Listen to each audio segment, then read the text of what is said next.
Good morning, Zam. Good morning, Zam.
That's a good question.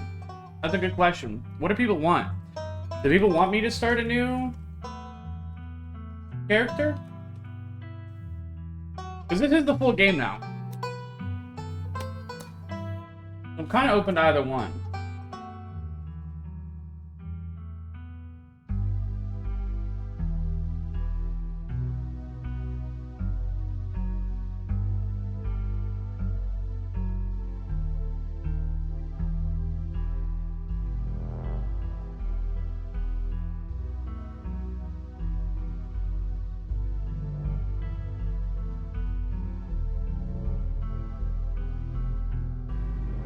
We gotta see the end of Wim. Wim, I think, is fine. Yeah, he's a little goofy, he's a little weird, but I think he's normal enough. He's no more weird than anyone else in Scarlet Hollow. He's just got a weird fixation with peanuts. He's a little. My boy's a little autistic, but he's all right.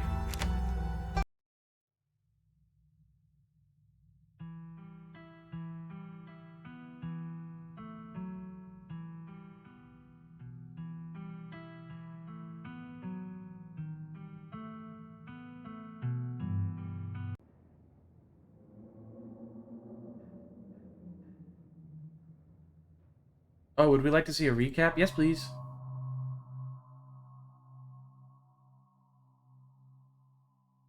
Mm. Oh fuck, oh fuck, I'm not on the right screen. Oh fuck, oh shit, dude, fuck. Fuck, oh shit, dude, fuck.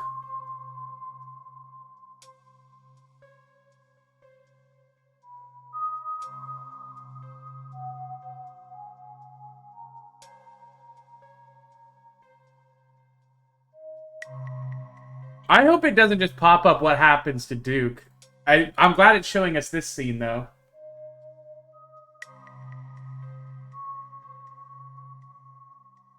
It's definitely gonna show us what happens to Duke.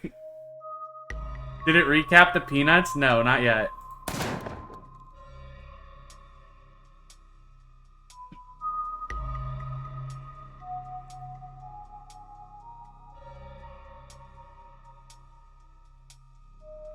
Skipping over a lot of recap to see if there's anything else that was, like, super important. Okay, now, to here's a TLDR, chat, of what you missed. We're in Scarlet Hollow, also known as the Hollers.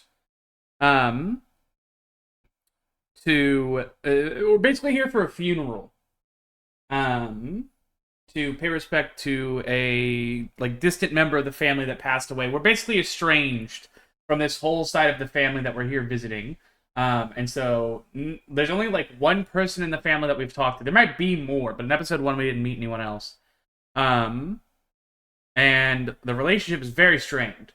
So we're here in Scarlet Hollow to attend the funeral, try to mend things with this side of the family, and just keep our head down and get the fuck out. And we have failed that task spectacularly in episode 1 because we met a YouTuber woman who has a pug as a pet that I immediately started trying to romance, who invited us out into the woods at night to hunt for cryptids, and then we inadvertently got a man killed. And so here we are. You open your eyes. The sun has risen, the birds are singing, you're still alive, and for now, you are safe. Your gaze wanders across the unfamiliar room to the window in the woods beyond, and you wonder if the monsters are lurking just beyond the trees ready to pounce as soon as you leave the comfort of your new friend's family home. You can't help but remember Duke slumped against a tree, pieces of him scattered across the clearing. Oh, you can refresh yourself on events the previous day. Okay, sweet. A knock at the front door.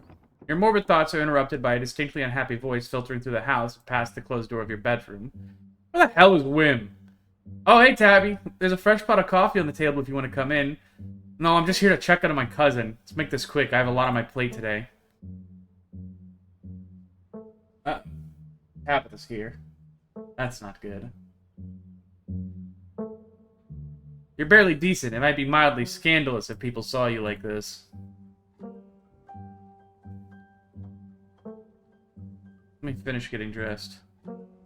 You calmly collect yourself while Tabitha fumes outside your door. Are you sure you don't want to visit for a bit? You don't have to run around being the big boss this week of all weeks. You should let yourself... I'm fine, thanks. Wim, I know you're here. Where the hell are you hiding? Oh, there's a little pug statue. Oh, that's so cute. Now sufficiently prepared to greet other civilized human beings, you open the door and join them in the living area. Gretchen excitedly looks at you and wiggles her tail. Hi, Gretchen. Hello. Morning, Stella. Hello, Tabitha.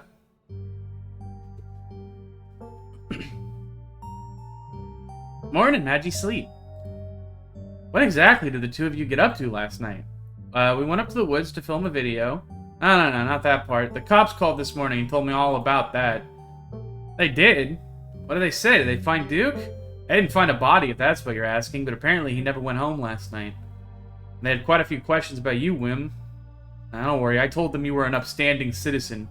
You should remember that kindness next time you think about blowing me off to spend the night with a stranger.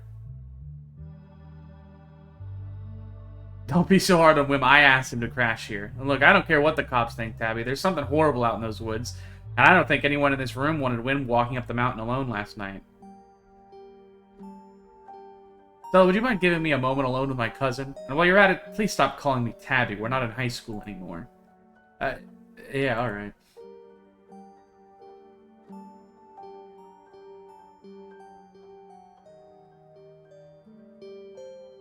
Sorry, Stella, but I should probably talk to Tabitha in private. Let me know when y'all are done. Thanks. You've been in town for less than a day and my stress is already through the roof. I mean, I get it. Stella got you all worked up and you were too scared to walk home. Sure, whatever, that checks out. But I don't care if those woods are chock full of ghouls and ghosties. You had me worried sick. Look, from now on, you're back at the estate by bedtime. No more impromptu sleepovers.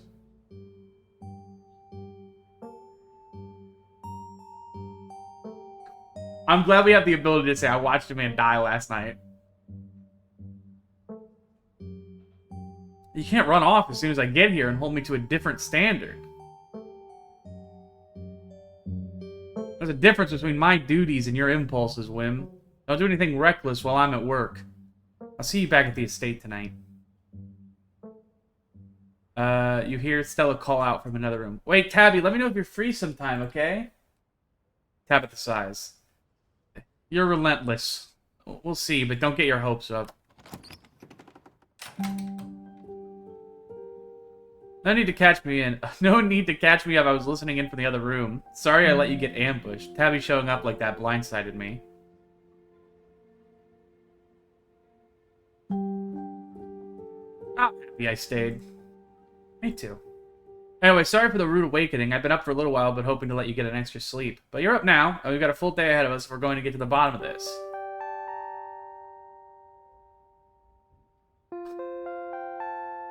How are you so chipper, dude? You shouldn't be okay right now. I guess I'm just pretty good at compartmentalizing things. What happened out in those woods last night was horrific, but right now we have something important to focus on. I'll have time to process what happened to Duke when we get to the bottom of things.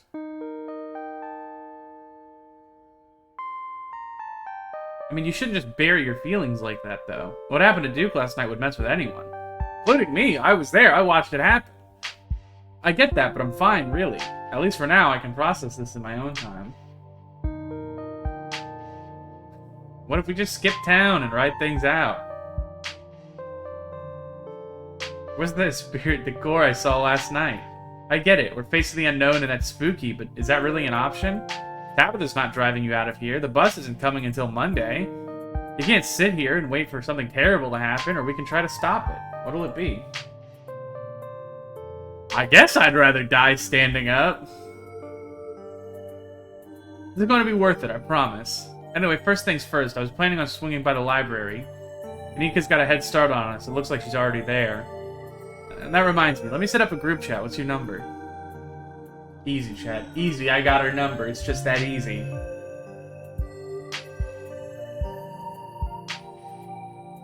Hopefully we can find out more about ditchlings from some of the older local books there. I've got a couple of threads cooking on my cryptid forums, but who knows if that'll pan out. Anyway, daylight's burning, so let's roll out. Can I eat first? Don't worry about it. I packed all sorts of snacks for the day, and Oscar totally won't mind if we eat at the library. Alright, but those snacks better be good. As if you even need to worry.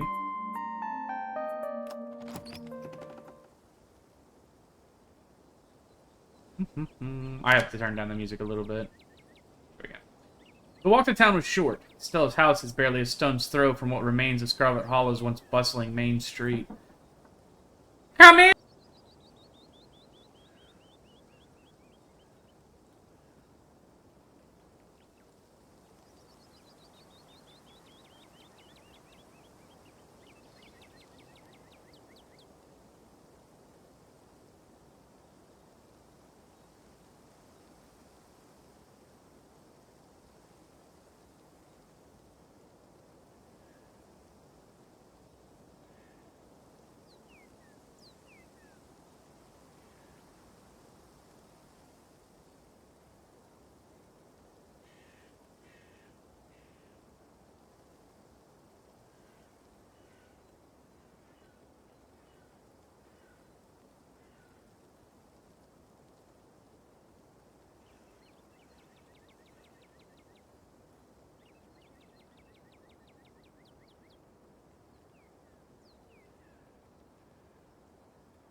You shudder as you stare down at the thoroughfare, both from the chill in the morning air and all the too-present memories of everything you witnessed last night. You see that building labeled Town Hall? That's actually the library. What? Well, it's also the Town Hall, but that's just a small upstairs office these days. I guess this town's not what it used to be. That and our mayor's really into going on walks. I think there's actually going to be a meet and greet later this week. Could be just the pick-me-up we need with everything that's been going on. Yuck, politicians. That's fair, but Mayor Jimmy's different. I'm sure you'd have a blast. Oh, hey. Morning, Stella, and same to you, Wim. Oh, wait, that's Avery. Fuck. Speak of the... This is the one I wanted to give that voice. Speak of the devil, we were just talking... Oh, I fucked it up. I just fucked it, chat. The whole voice is gone now. What's the point? We're just talking about you. Coming from Stella's, huh? Did y'all have a slumber party? Sorry, y'all, but I'm in actually a bit of a rush this morning. I really can't stop to chat. It'll take me a bit to set up, so if you want to catch up with folks or grab something at the diner, you can meet me at the library when you're done.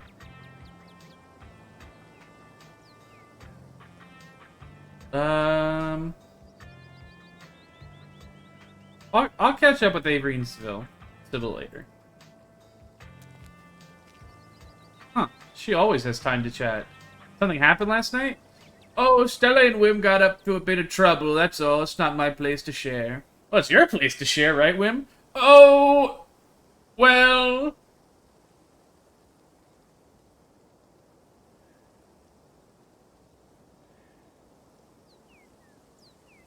You know...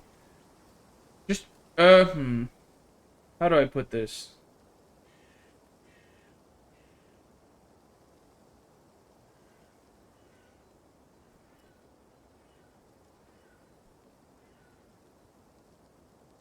Hmm.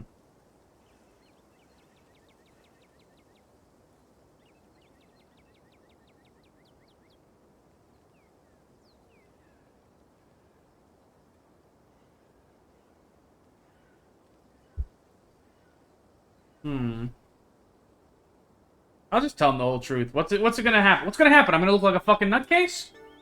Stella and I went into the woods to try and find a skunk ape, but we ran into something way worse. Actual monsters. People said they're called ditchlings, but whatever they are, they killed Duke and have been mutilating the local wildlife. Oh, slow down. Duke is dead? It's true, I'm afraid. That's awful. Has anyone told Bo? Yes, he's taking it as well as you can imagine. I'll be going in to check on him today, the poor lad. Can't believe you had to see that, Wim. Tell you what, I'm on break for the next half hour. How about you swing by the diner when he can fix you up Sybil's new blend and try to calm your nerves?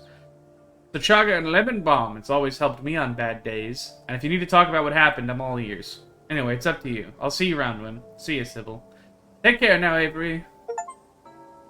I better get back to it myself. I'm glad I was able to catch you this morning, if only to see how you were holding up. Please don't hesitate to stop by if I can be of any help.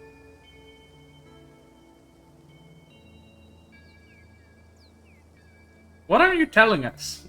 You're awfully relaxed given everything you told us last night. Don't mistake my calm demeanor for complacency. We all have our parts to play.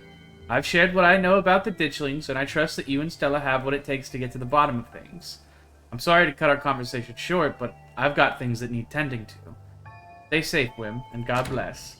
No, that fucking lady knows some shit. She fucking knows some shit, I'm telling you. Let me swing by the general store. This is your first time seeing the general store in the light of day. The young man sits at the table by the register, too preoccupied with his phone to care that you stepped in. What's up, dude? You want some boiled peanuts? The young man looks at your now quite pungent bag of peanuts, curls his lips in disgust, and returns to his phone. If I wanted to buy chips or something, do I talk to you, or... He sighs. I guess, yeah. Kanika decided to skip work today, so of course whatever plans I had didn't matter.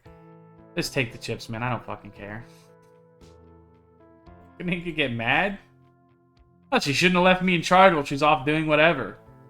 Kanika cares about running the place, right? She can hire someone else and let me live my life. We make the most of our money on bulk orders anyway. A bag of chips doesn't make a difference.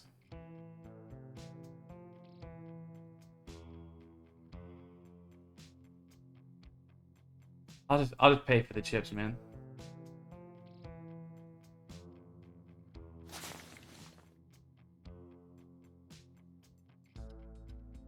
You know how to get to the mines?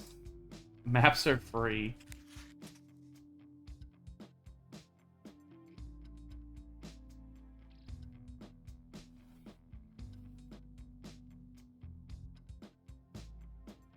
I see it, man.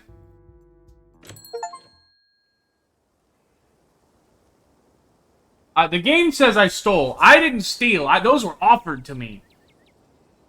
Those were offered to me, chat, okay? Kind of. Oh, shit. Let me swing by the diner.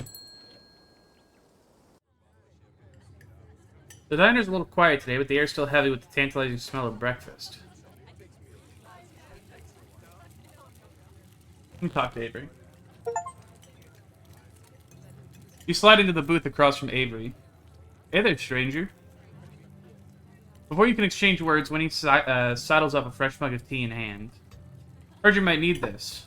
The answer to 29 down is oink, by the way. The clue's the pen sound. How is that the sound a pen makes? Wait, pen like pig pen? Are you kidding me? How was I supposed to guess that? I don't know why you even bother with those things. They're just gonna frustrate you. That's just something to do to fill the time, but maybe I should switch to Sudoku. Winnie leaves Avery contemplating daily newspaper puzzles, returning to her seat behind the counter. So thanks for telling me about last night. If you really wanted the grisly details, you can tell me. I won't judge. Let me have a sip of the tea. It's like you're drinking mold that someone tried to unsuccessfully spruce up with lemon balm. That tastes healthy, man. Let me get another sip of that. Color me impressed. Not a lot of folks take chaga so quickly. What if you don't believe me about last night? I'm not here to judge. I'm here to listen. All right, sure. Let me recap it for you. You share everything. Glad to have someone to talk to about the horrors you've witnessed. Wow, that is some heavy stuff. No wonder Stella seemed distant. Monsters in the woods. I may not have lived here long, but I've never heard of anything like that happening around these parts. How exciting. Now that I think about it, when the cops came in for their morning coffee, they mentioned something about going out to the woods to look for someone. Must have been Duke. They seemed so disconnected from it, I figured it wouldn't be very serious, but wow.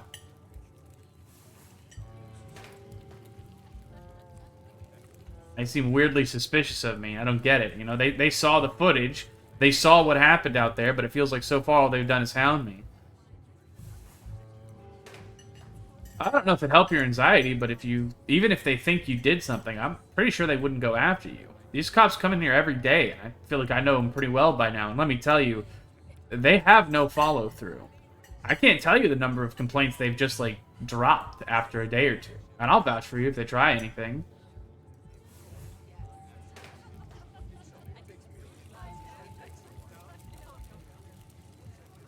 I hadn't pegged you as a transplant. Where are you from? I moved here from Charlotte 3 years ago now, maybe a little more. I've lost track. Aunt Winnie offered me a place to stay and a job, and who was I to pass on that sort of generosity? To be honest, it still feels like I just moved in. Practically everyone apart from the Cole folks grew up in this town, so it's like I'm the perpetual new kid. Don't get me wrong. Folks around here are plenty polite and friendly, but there's a shared history I'll never be a part of.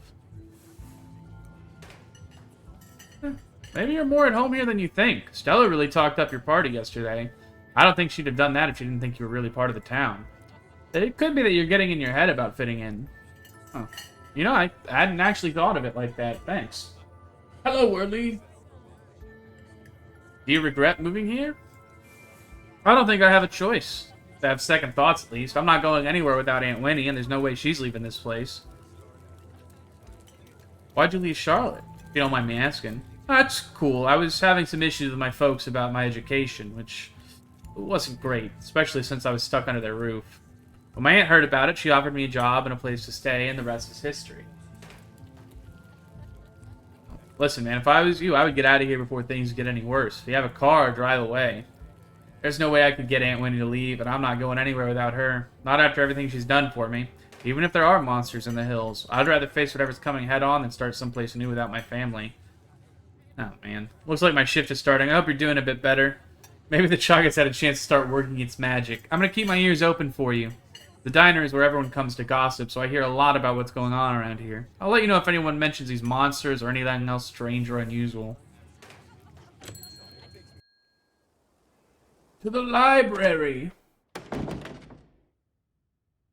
You went to the former town hall. Whoa! Low poly dog! Look at him! Into the former town hall, but what once must have been a stately foyer has been converted into rows of shelves. Meeting rooms and offices have long given way to assorted reference collections and reading areas. Oh, hey, you made it! Let me just settle in at the table. Is that cheese? You brought cheese to the library? Glad you found the place. Hey, Wim, you look tired.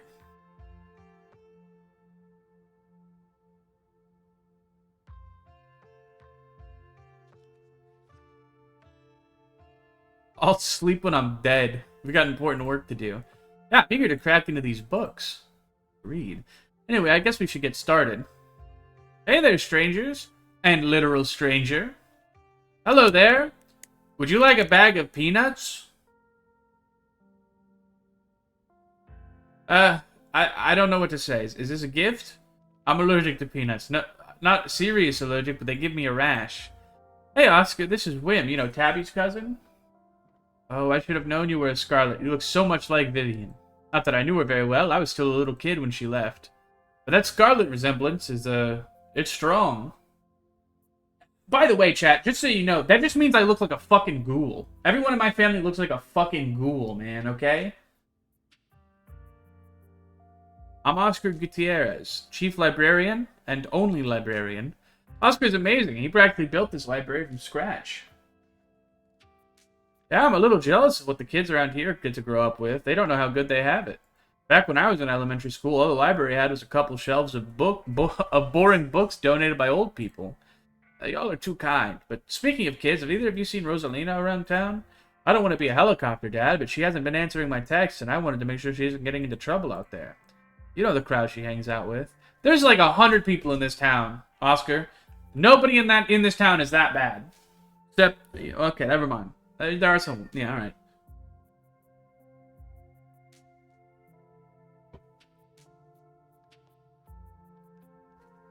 I'm sure they're just up at the old Maxwell place doing teen stuff. I went up there plenty of times in my day, but I'll be sure to keep my eyes peeled.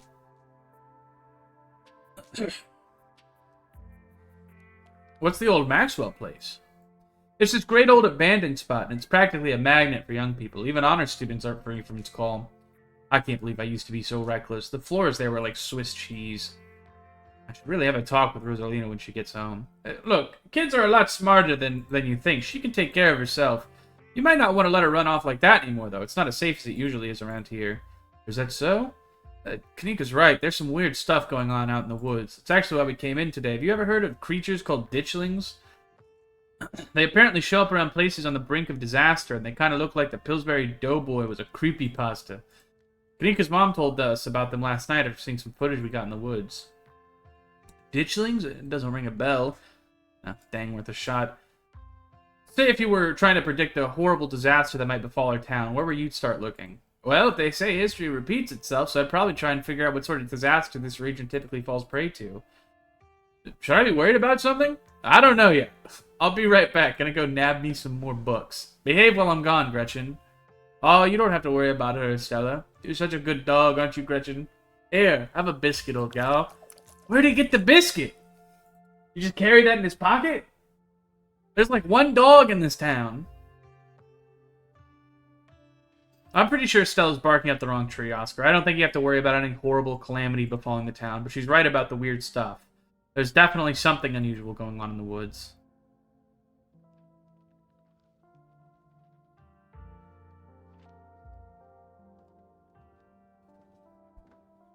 Whatever's out there in the woods has been brutalizing the local wildlife. I don't think it's safe. I'm gonna try calling Rosalina again. I'm sure she's fine, really. Rosalina's a smart kid. She knows better than to go around getting in trouble. We'll make sure to keep our eyes peeled. William, if you see a 13-year-old girl with black braid and glasses, you let her know her dad's worried about you? Yeah, I got it. Easy, man. No worries. Just grabbed a whole mess of local history books. Alright, this is going to be so much faster with the two of you here to help me out. Got our snacks, got our books. Let's get this research party started. Reading awaits. Oh, fuck, dude.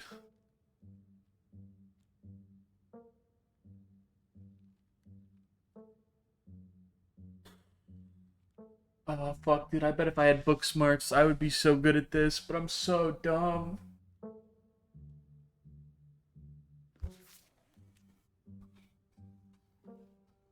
I might as well start with the monsters.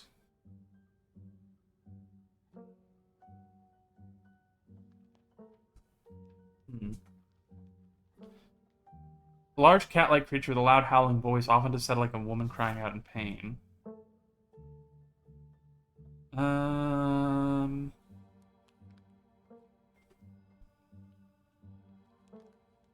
She hunted it down, and by wearing a bobcat mask, tricked it into using its own vile magic on itself, freeing the people that read its evil. Others say the creature comes to the story of a woman who wore the pelt of a wild cat to witness forbidden hunting rites. The hunters of her village gathered to perform the rites, and she watched in secret from underneath the cat's pelt, but was soon discovered. For her indiscretion, she was fused with the pelt and transformed into a creature that was neither human nor cat, forced to wander the wilderness alone, feared by all. Her calls of those are those of great sadness and serve as a warning to anyone who dares to go against tradition.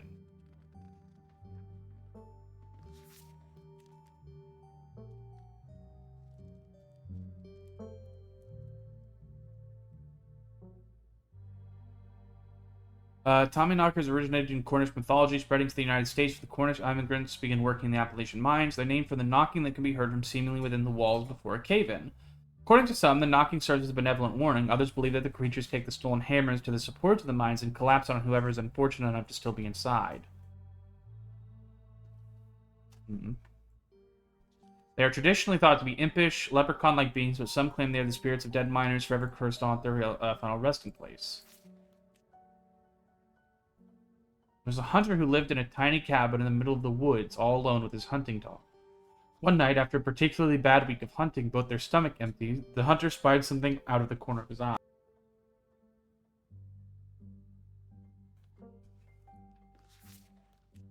Some small creature had gotten into the cabin through a hole, and before he could even figure out what it was, he'd drawn his gun and fired at the thing, his hunger guiding his actions. But it was quick and ran back through its hidey hole and out of sight, leaving only its long black tail shot off by the hunter's rifle. Guess this will have to do, he said to his dog, and threw the tail in a pot to cook a soup. He and his dog ate well that night, the tail filling them both up. The hunter crawled to the bed satisfied, and his dog curled up at his feet. He woke up to the sound of long nails scrabbling across wood. His dog was nowhere in sight, only a rumpled spot on the covers where he'd been, and in the gloom he saw two big yellow eyes staring right at him.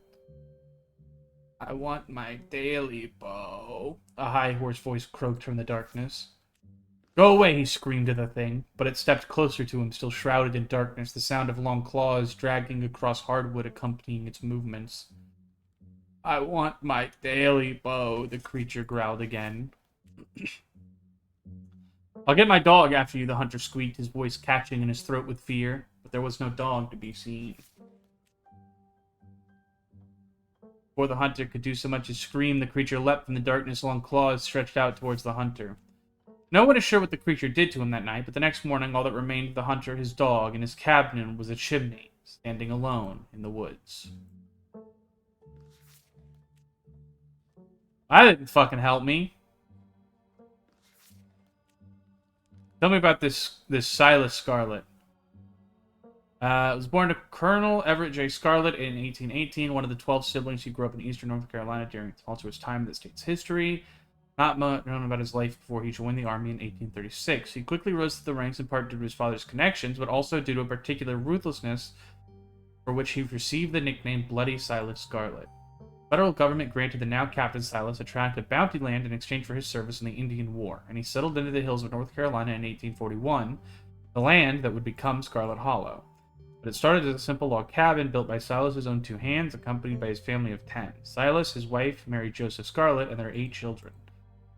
Logging business brought many workers and fellow landowners to the hills, but it wasn't until Silas discovered the rich seams of coal running underneath the entire region that Scarlett Hollow was really put on the map.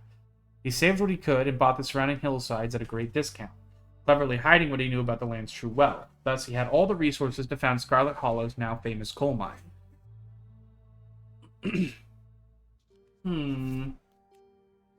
Forced into retirement at age 50 due to a war injury from his time in the Indian Wars, exacerbated by his short stint serving as captain in the Confederacy. Fuck, man. Fuck. Not. Oh, God, dude. It's bad. It's bad. The history of the family's not good, chat. It gets worse the deeper I read. Silas Scarlett also lost his 2 eldest sons to the bloodiest of wars, leaving his 3rd eldest son, Andrew Jackson Scarlett, to take charge of the mine. Under his leadership, the mine prospered undoubtedly in part due to the growth of the railroad industry.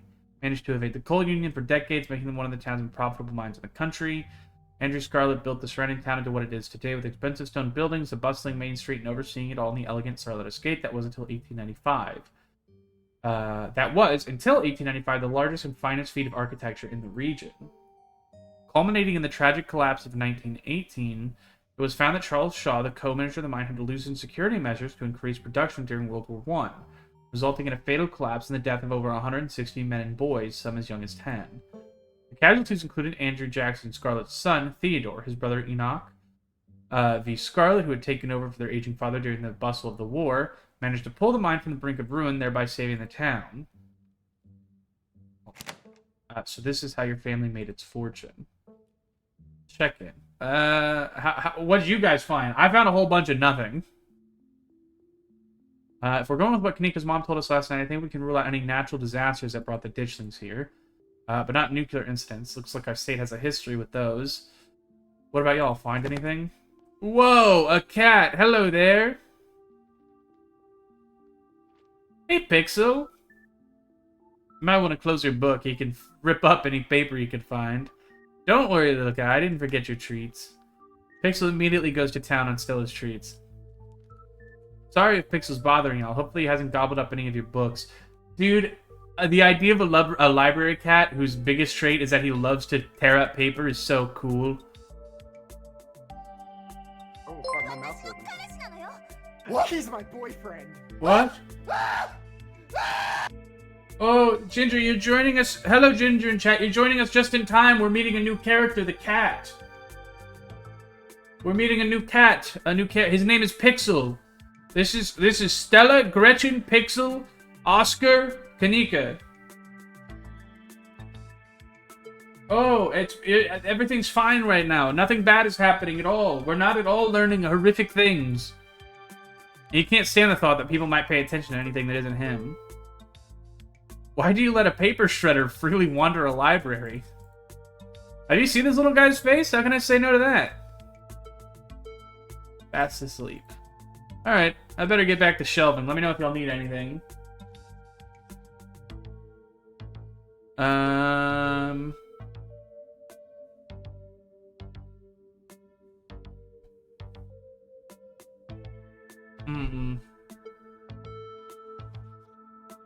Any luck with Rosalina?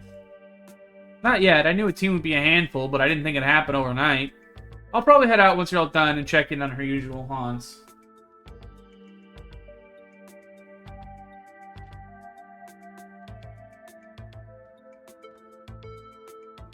Do you know how I have a command that is Hobo Raid that uses the lizard instead of my email so that everyone can use the raid message?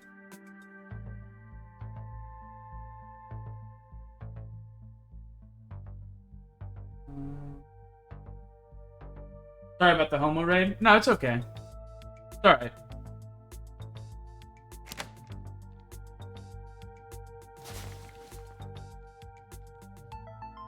So yeah, here's what you've been missing out, chat. My name is Wim.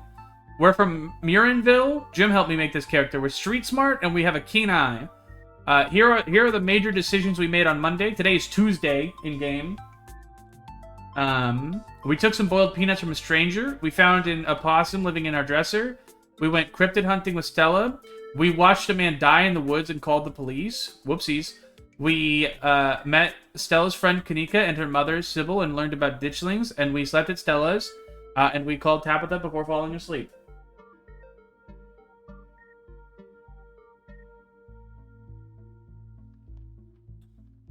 Ginger, you are more than welcome to come on stream and play this chapter out with me if you would like.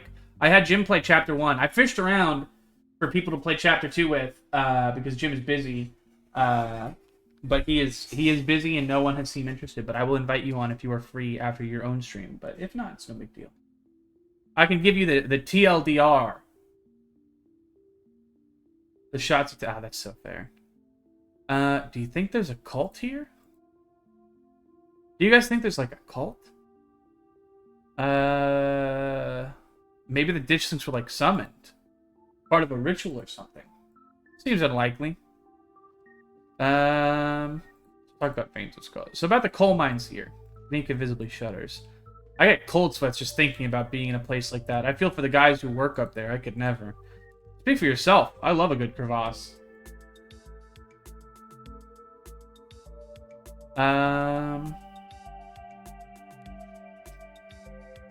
A union-busting mine collapsed from poor working conditions. Color me shocked. Yeah, it's pretty awful. That's what the sculpture out front is for, commemorating all the men and children who died that day. Every kid in Scarlet Hollow learns about the collapse of 1918. Our teachers love to emphasize how many children they had working down there. Probably to try and show us how good we have it or whatever. Low bar, if you ask me. You know, that could be what the ditchlings are warning us about, another collapse. Writing it down on the list of potential disasters. Yeesh, Stella, that's morbid. Besides, it was all Charles Shaw's fault anyway. The labor markets is way more strict now. There's no way you can get away with that kind of safety cutbacks he pulled. You absolutely could, Kanika. Let me be so clear.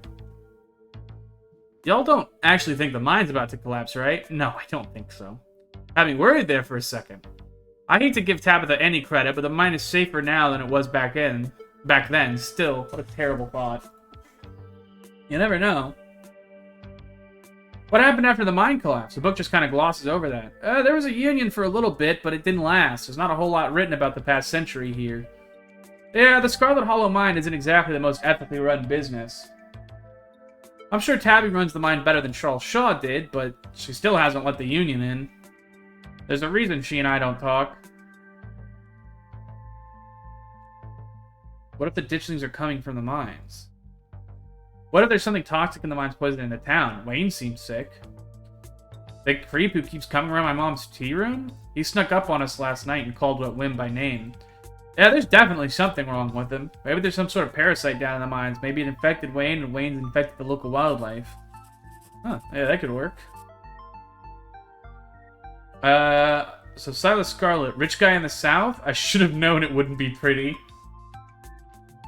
I figured old money from the south wouldn't be great, but he sure did some things to get where he was, huh? That book is a perfect example of why you should use multiple sources for your research instead of trusting the first thing you read on a subject. Yep, dude was a monster. The mines made a lot of money during the Civil War, too. You could probably guess which side a North Carolinian business owner would be working for. Sorry you're related to him.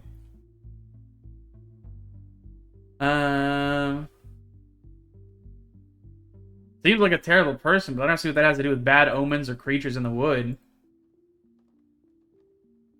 I agree, we're talking about ancient history here. We probably could have better leads. It never hurts to have historical context. Oscar, if you want to be part of the conversation, come up to the table, man. Okay? You've been holding that book for 30 minutes now, listening to us. Just come over here. Pull up a chair.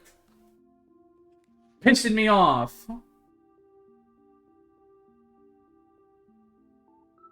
Appalachian folk monsters. Mom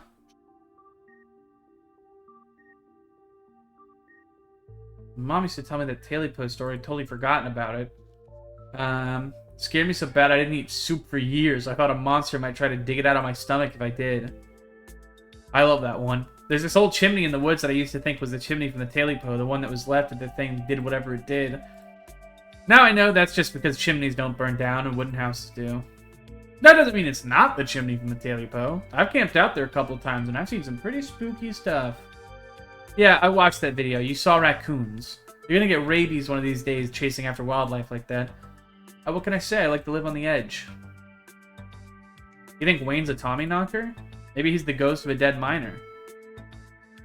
There's something seriously wrong with the guy, and we should definitely look into it, but I don't think he's a ghost.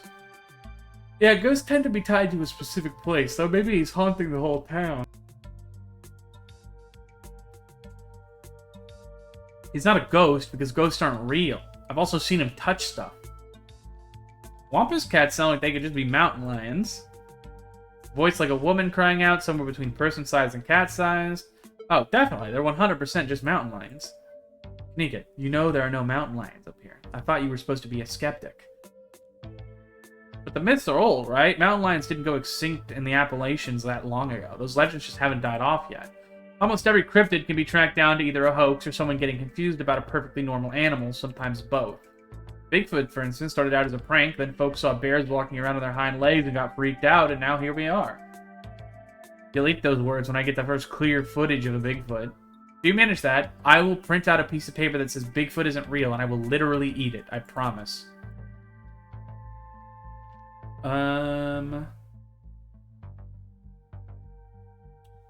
What do y'all think? Poke around, find out if anyone's seen anything weird. You're suggesting we go to question some of the miners, right? We're not poking around unprepared in the actual mines, right? Right. Right? Yeah, totally. 100%. I would never. We don't even have a good reason to go down there. Good, let's keep it that way. You know how I feel about mines. I promise, Neeks. We're just going to question some of the miners. And if that questioning gives us a good reason to poke around, say a cool abandoned coal mine, then we'll cross that bridge when we get to it.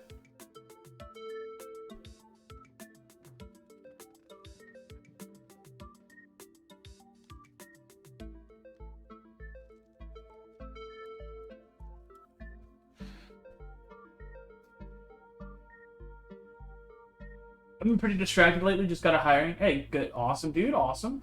How's Scarlet Hollow? It's good. It's fun. I like it. So it's got some spooky elements, but it's good fun. Give me 1 second, chat. I gotta do something for a family.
I'm back, chat. I was just messing with you. We'll stick to the surface. Okay, good. And hopefully we can find out what's wrong with Wayne while we're at it.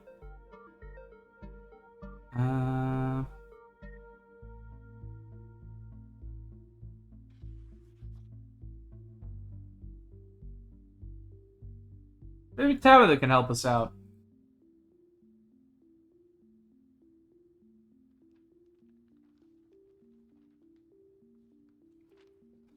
No, I don't think she'd be super jazzed to see any of us snooping around the mines. I can't imagine what she'd do if we actually bothered her while trying to run the place. She does get a little grumpy when she's at work. She gets grumpier at work. I'm pretty sure she's pissed. Or I'm pretty sure pissed is that girl's baseline level of existence. Chatting over dinner might be a better way to get to know her. If you're okay eating boxed mac and cheese. We could sneak around the mine, no problem. She won't even know we were there. Look at us going out on a caper together. I missed this. I missed it too. Oh, there is something missing. Reese! I really missed that dude. I can't believe how long it's been. Have you seen him lately? No, I tried to plan stuff, but he's been too sick. Didn't realize it was getting so bad, that poor guy. You know, we could just pop over and surprise him. He seemed excited to meet Wim. Maybe we'll finally get him to leave his little cave. Sure, let's do it. See you, Oscar. We'll let you know if we run into Rosalina. Thanks, guys. I'll keep you posted. Goodbye, Oscar. What the hell? You're in I am in the game. Hello, Ember.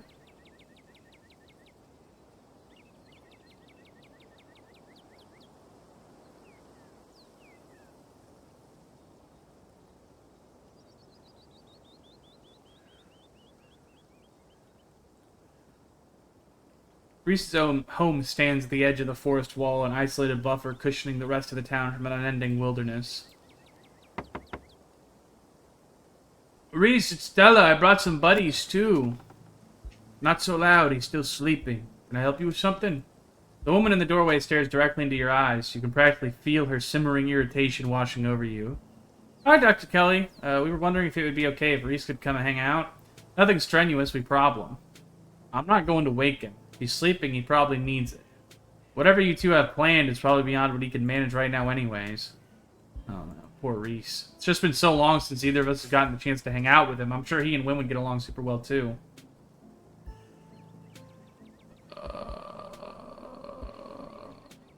I'm sorry, Chad. I have to do it. I'm sorry. I'm sorry. I have to do it. You held out your pungent bag of peanuts. Maybe you can bribe Reese's mom into letting him hang out with you. He can't eat peanuts. Reese's mom turns back to the house, sighing. Sorry, I know that was a little rude. You just want to hang out with Reese, and he misses both of you, too. He's usually feeling his best around mid-afternoon. Why don't you come back tomorrow? We can have some supper, and y'all can hang out for a bit. I don't promise it'll be perky, but I'm sure it'll brighten his spirits to see you again. And I suppose you can come too, Wim. That would be great. I could bring a side dish. Maybe deviled eggs. Does he still eat those? No, eggs are a little much for him. They don't settle well. You can leave the cooking to me. I know what he can handle. Okay, I'll bring soda then. That's not... okay, fine. Yes, you can bring soda. Nothing with caffeine. Ginger ale, preferably. And leave the dog at home. You might cheer him up. You know, they have those therapy dogs. No dogs. Okay. Thanks, Dr. Kelly. We'll stop bothering you now. See you later. God, that woman makes me nervous. She used to be so nice when we were kids. Always had the best stickers when we'd get her shots. Maybe she's just stressed about Reese. Or maybe she's just nice to kids. Either way, I guess it's just the three of us. You gonna drive?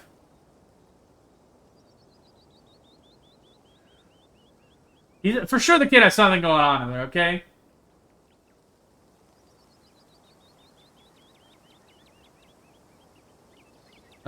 I don't like the thought of going up there without the van. I'll take my shortcut then. It shouldn't take long for me to get there. You're welcome to tag along, Wim. Don't worry, I won't be offended if you'd rather ride with Kanika. I'm sure you're probably sick of the woods. Either way, it works for me. What's with you and cars? The mines have got to be a ways off, right? Don't worry about it, Wim. There's a lot of junk in the back of my van. It gets a little tight with more than two people. I'll walk with Stella.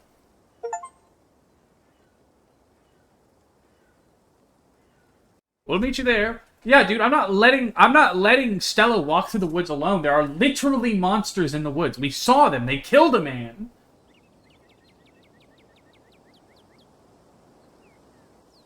The woods are calm and serene compared to last night, though you can't help but feel that danger lurks just beyond the trees.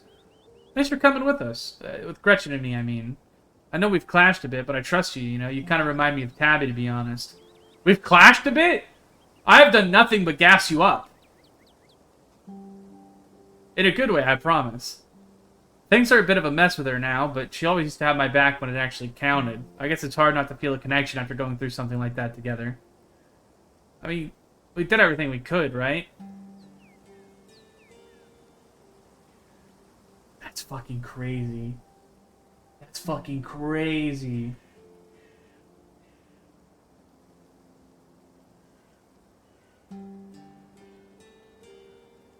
What happened happened, but we can move forward together. What happened happened, and we can question our decisions and blame ourselves for what happened until the cows come home, or we can move forward together. Thanks, Wim. You're right, I should be better at taking my own advice. I'm glad we could talk about this, though. I can't imagine what this would feel like if either of us had to go through this alone. Conversation comes to a dramatic halt with you, Stella, and Gretchen all whirling around to face the source of the sound. Oh, it's a bird! Hello there, Mr. Bird! Same probably goes for the two of us. I guess we're a little on edge. Let's hurry to the mine. It shouldn't be much further. Kanika casually leans against her van as you and Stella emerge from the woods. Hey! Y'all have a good walk? Yeah, it was great. I mean, not that you were missing out or anything. You didn't run into any of those creatures, did you? Nope. Makes sense. They're probably nocturnal. I don't know if I should feel relieved or disappointed. But we're all here. What's the plan? I guess we just go talk to people. I guess so. I should probably be on lookout duty. I'm a bit of a persona non grata in the mines. Tabitha? Yeah, I might have tried sneaking in to talk to her a time or two too many. And Gretchen makes it extra hard to be sneaky. We're probably less likely to get caught if only one of us is snooping around down there.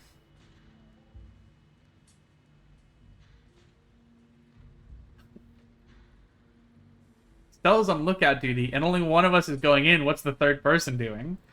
You know the cheesy rom-coms where someone wears an earpiece on their first date? Whoa, do you have some kind of surveillance rig in the back of your van that I didn't know about? What? No, I have a pair of earbuds with a really good mic. We can just do a group call. Oh. I call dibs. I love to do a good sneak. You're gonna do great. Kanika hands you a pair of headphones.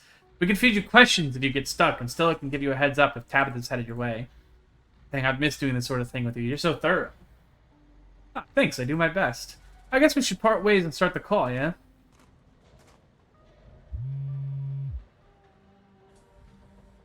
Something. Alright, cool. Nothing to do now but enter the work site. Do we get a helmet at least? Guys, we should have a helmet, right? For a mine? What if something falls?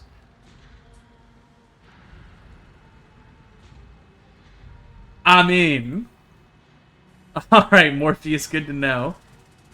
Let's approach the nearest group of miners.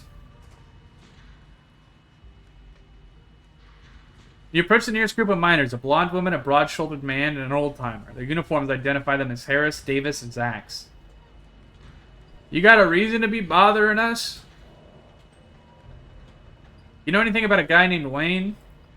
Yeah, we knew him. He was such a cut-up. I miss that dude. Wait, what are you talking about him in the past tense for, buddy? I met him last night. Good question. Wait, what? No way. Isn't that the guy y'all said was, well, I guess he ain't. He hasn't even skipped town, huh? Pretty unexpected turn of events, if you ask me. What a relief. I thought something awful happened to the poor guy. What do you think happened to him? What are you, some sort of cop?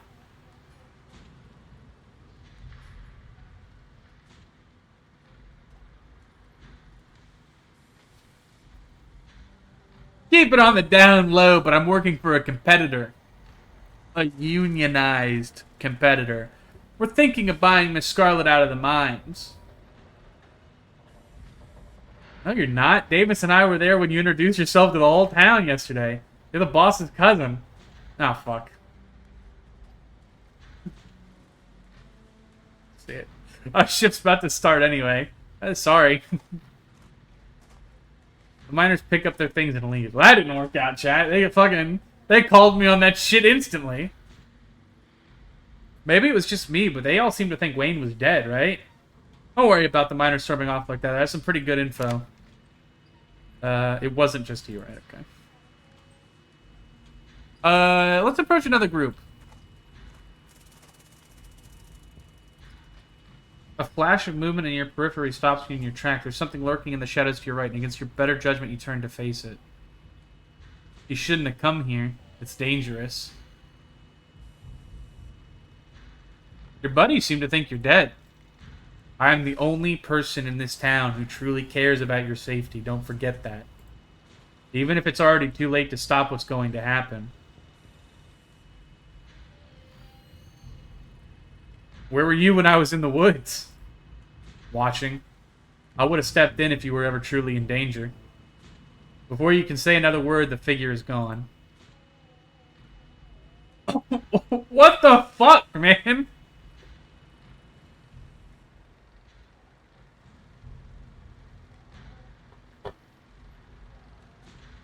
What an odd thing to say.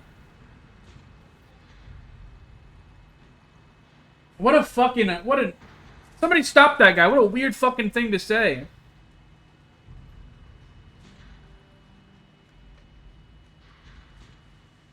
Oh, don't mind me. Our new friend just stopped by to say hello.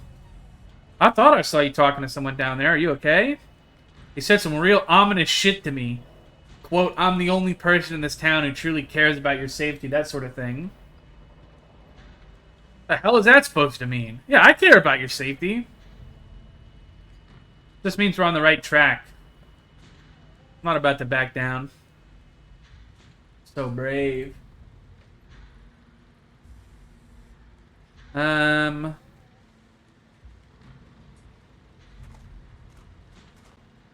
we help you with something? Any of you know a man named Wayne? I mean Sam Wayne? What are you asking about him for? Have you seen him?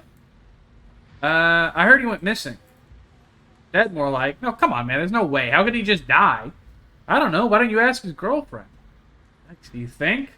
No way. Just saying. He wasn't exactly the first fellow to fall for her, charms. Lots of heartbreak in that woman's history. Lots of jilted ex-lovers, if you catch my drift. What are they talking about? I told him not to get involved with her. I told him.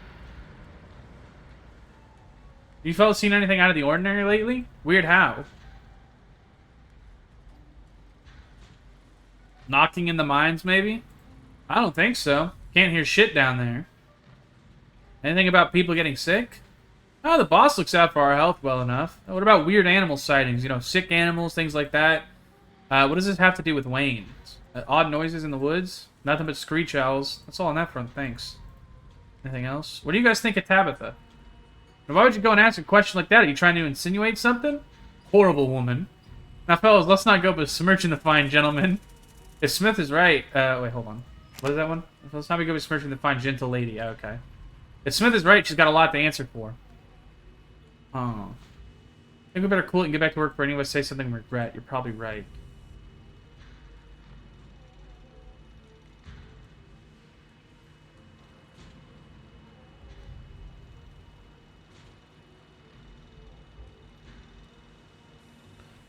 I'm talking to one last group of miners. I'll keep my eye open for Tabitha. I'm a bit of I got an achievement, Nosy Nancy. Talk to all 3 groups of miners. Going around asking questions, huh? Stella wasn't kidding when she said these miners are dangerously close to Tabitha's office. You take in your surroundings, making note of any shadows you can melt into at the first sign of trouble. You don't look like you're from the inspector's office. What can you tell me about Sam Wayne? Oh, got himself into trouble, didn't he? Why, you see him around? What's that young buck up to?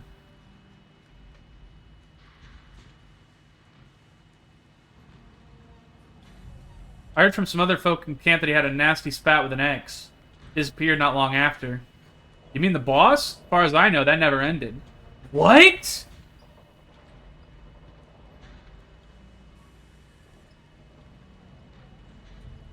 Oh, shit! Oh, shit!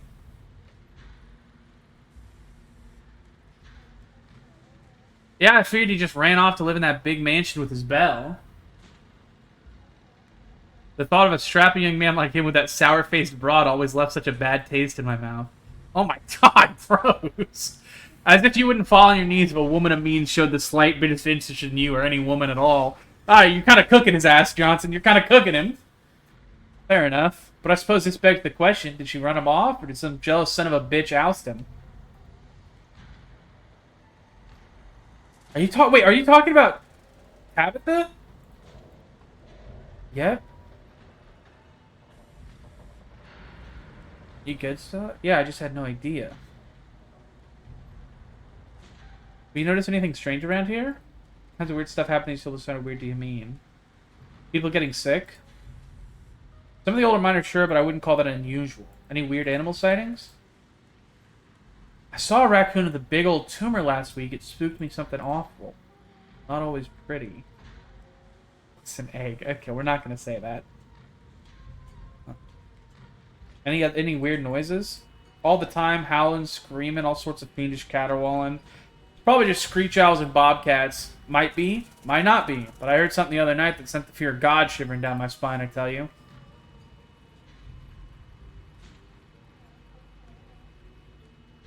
Probably a ditchling. Portent of Tomb. A what now? Ditchlings? My grandma used to tell me stories about them. Claimed she saw one once, and that's why she always had such bad luck. Guess it's not just my mom. Knocking in the mines? Tommy knockers? Of course we have. We're old timers. All of us who've been here before the machines got brought in know the Tommy knockers. What a nuisance. Always stealing my hammer.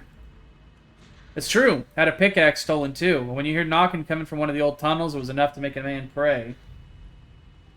Looks like I figured out what to do for my next video.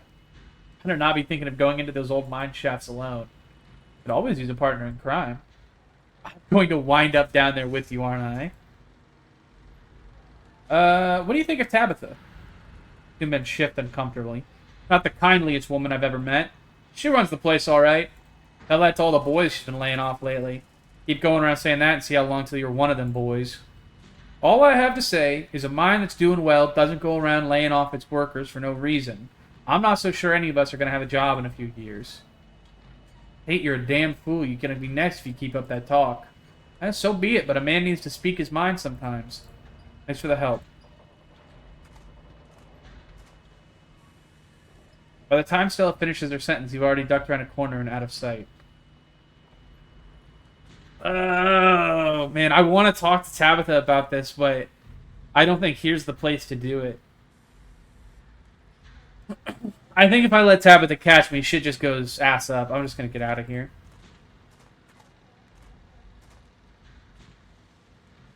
You're interrupted by a sudden movement out of the corner of your eye. A girl carrying a bundle of snacks pops through a hole in the fence and disappears over the crest of a hill. Hey, I think I just saw Rosalina. Wait, really? What's she doing here? Clearly, she's doing a delinquency. Kind of delinquency. Let's go after her.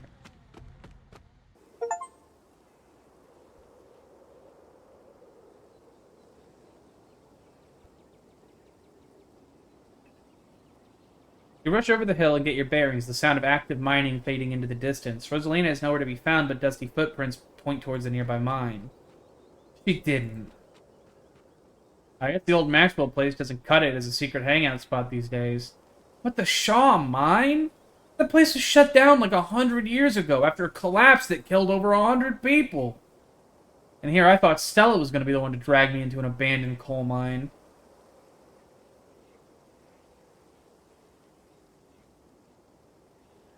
Oh, dude, there's the whisper of the fucking ditchlings on the wind. Oh, you could just barely hear it, but there's a whispering underneath the wind. That's crazy. Oh, there's a fucking ditchling right there, actually. Oh, something bad's gonna happen.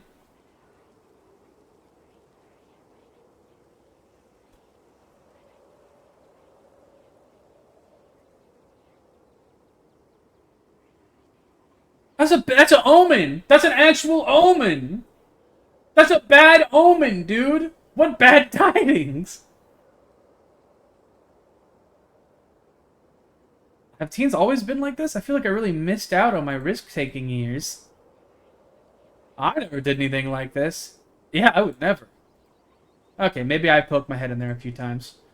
Alright, let's get in there before someone gets hurt. You sure you want to tag along, Neeks? Women and I can handle this on our own. Yeah, I'm sure. As much as I hate confined spaces, I'm not about to let Rosalina get hurt in there. Even if it means I have to go underground. Guys, we shouldn't be going in there. Guys, dude, the way Gretchen just looked back at us. Dude.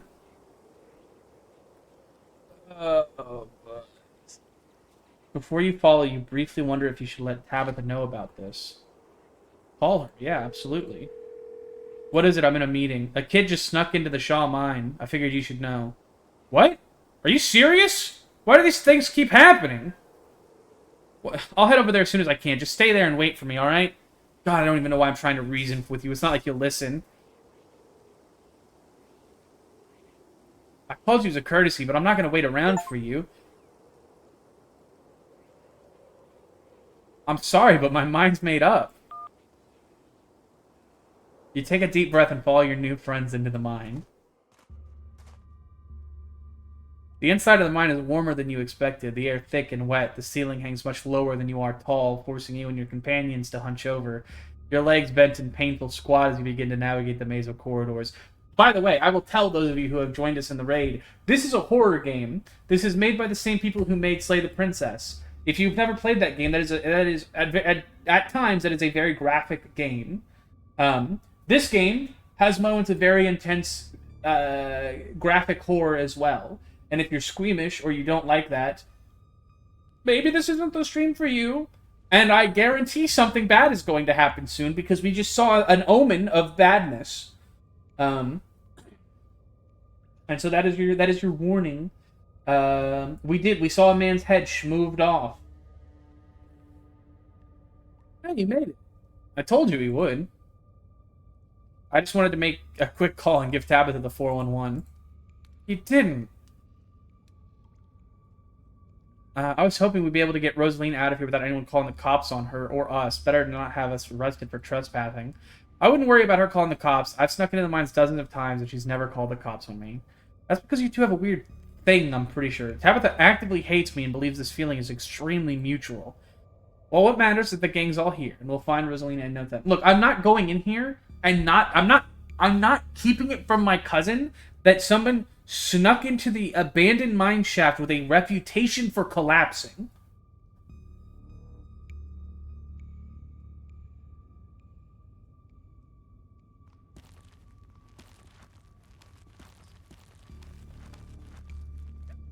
They're not gonna show a dead kid, right? They wouldn't do that. Oh, fuck, they might do that.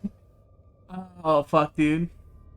The deeper you progress into the mine, the heavier the air becomes. Coal dust hangs in thick clouds around you, even though this place was abandoned over a century ago. Jesus, it's cramped down here. Does anyone else's chest feel tight? Yeah, abandoned mines are way more claustrophobic than people expect them to be. And this one's real bad. You know, because of the child miners. Or should I say the minor miners. Alright, still, I appreciate the levity there, actually. I fuck with that heavy, the minor miners. I'm not superstitious, but if there's one way to make sure you're haunted, it's cracking jokes about dead child laborers while walking on their graves. What can I say? I do my best to tempt the spirits wherever I go. Can't believe you'd come down here on purpose. Yeah, it was part of my ghost hunting phase. Jesus, Stella, the things you do for your viewers. Did you find anything?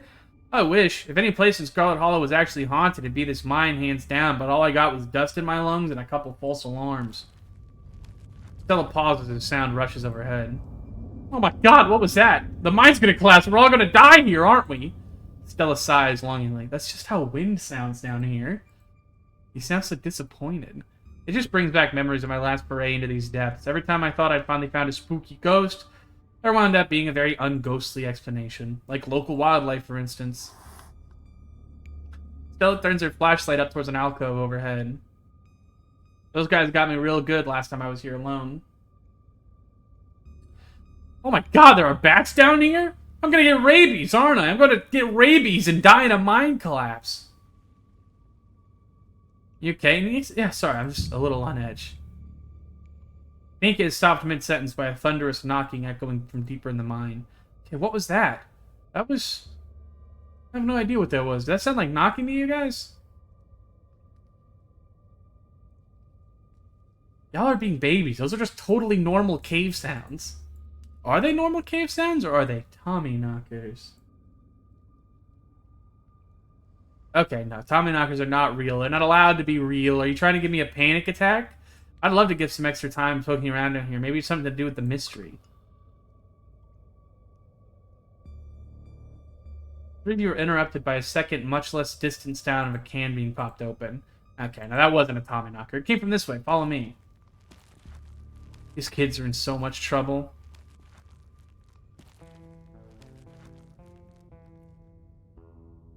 You breathe a sigh of relief as the tight passageway gives way to a small cavern. A group of teens turns and stares at you with annoyance. What the hell are you all doing in here? What the hell are you doing in here, you creeps? Are you stalking us? Yeah, creeps. I just said that, Alexis. If I wanted an echo, I'd yell into the Grand Canyon. That's fucking brutal. That's brutal. Man. That's social credit points down in the teenager group right here. That sucks.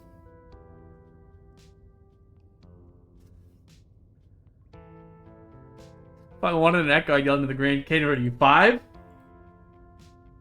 15, you loser. Who even are you? That's Wim, Tabby's cousin. Originally, your dad is worried sick about you, and if he asked me, he was right to worry. Why the hell would you be hanging out in an old mine would be a good idea? Is the Maxwell place not dangerous enough? Because no one usually comes in here. Duh, everyone knows we hang out at the Maxwell place now, so we had to find a new hideout. Which you instantly found, so I guess we have to find an even more secluded place where we can be ourselves. Can't believe your dad sent people to follow you, Rosalina. That's messed up. I think that qualifies as harassment. You're right, Becca. It is messed up. I don't need him telling me where I can be. You can at least check in so he knows you're not dead. He loves you and worries about you. He's really not asking for much. Does get to school anyway tomorrow? It's fall break. We're not kids.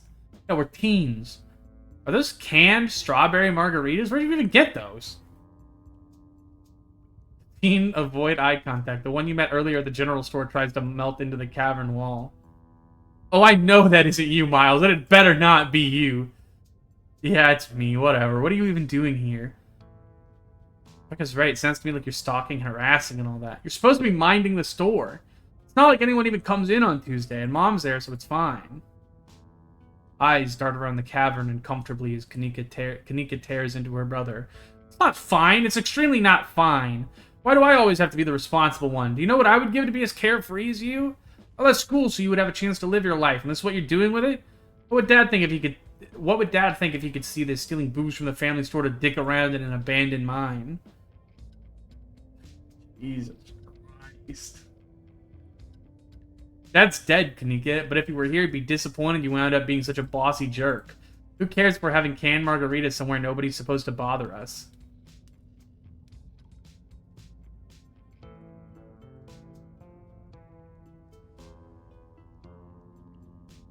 You at least do your underage drinking somewhere a little safer? Oh, and what are you, an expert on mine safety? They only abandoned this place because there wasn't enough coal left to bother digging anymore. My dad told me, and he's an actual foreman at the continuous mining facility, so he knows what he's talking about. I thought your dad was a charge hand. No, like, he got promoted last month, and he says this place is totally safe, and we can hang out here anytime we want. Uh-oh. Correction. Your father was a foreman at the continuous mining facility. We'll see if he even has a job tomorrow morning. What? Oh, shit. Oh, hey, Tabby. Kanika sighs. It's probably for the best that she's here.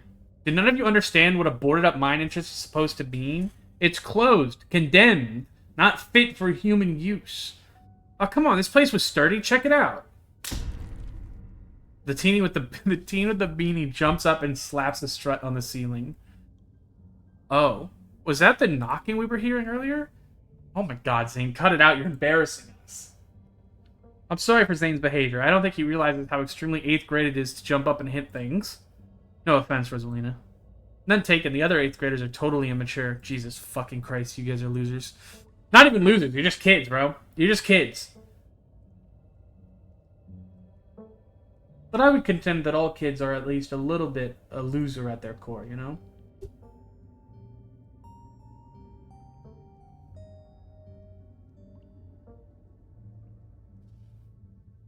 Enough. The damage is already done. Now leave. I'm tired of people in this town dragging my cousin headlong into danger. I can't believe I actually agree with Tabitha about anything, but this is the worst place I've ever been in my entire life, and I would like to see the sun again before I die. Come on, you guys. It's not that big a deal. We used to do dangerous things all the time, and I still do dangerous things now. Who are we to tell them where they can hang out? I don't know who you think you are in this situation, Stella, but I own this mine. It's entirely within my rights to tell them to leave, much like it's entirely within my rights to tell you to leave. Was your lifetime ban from my mines not a clear enough message for you? Hell yeah, Tabitha. Tear the sad 20-something to shreds. Oh my fucking god. I'm not Hey, I'm defending you, and I'm not sad. Where'd you get that idea? Running a clickbaity YouTube channel where you run around in the woods chasing nothing is extremely sad. So she's sad. So what? Give it a few years and you'll be sad too. The passage of time is inescapable. Jesus Christ! Look, we just wanted to give Rosalina a good time. Her home life sucks right now. Yeah, tell me about where you have to sleep, Rosalina. We've been staying in the library for the past couple weeks. Dad says we can't stay at our house. They've got a hot plate and a couple cots in one of the back rooms. It's actually a pretty sick setup. No, it isn't, Zane. Rosalina deserves better. I don't care about your home life. If you're going to do your underage drinking, go do it in the woods. Just get off my property. Tabitha. Look, Rosalina, I'm sure that Oscar has a good reason for all that. He's a good guy and he cares about you. He thinks our house is haunted. Oh. Wait, what? And I should care because? Because it's all such a bullshit excuse. I bet he couldn't afford it anymore and is lying to you to save face. What a coward. Becca, I don't think you can, like, say that about other people's families. Isn't that, like, bullying or something? Shut up, Zane. Becca, he says it's haunted? I can't believe he didn't mention it to me. I could have investigated. There's no ghost, Stella. It'd be cool if there was, but he's right. But Becca's right. I just wish he would be honest with me and tell me what's really going on. It's like he doesn't think I can handle it, like I'm still a little kid. You're all children, and none of you realize how good you have it. Back in the day, each and every one of you would be pulling 12-hour shifts in this exact mine. If it weren't for the child labor laws of the 5, you might have some actual character. Or the 5 of you might actually have some child character. Whatever. Exactly. Rosalina's not that mature anyway. She still sleeps with stuffed animals. Dude, this is crazy. You're all so mean to each other. Kids are so... Dude, whoever wrote this understood that kids are so fucking mean. Doesn't mean she's not mature. I still have pork chop, you know. I rest my case.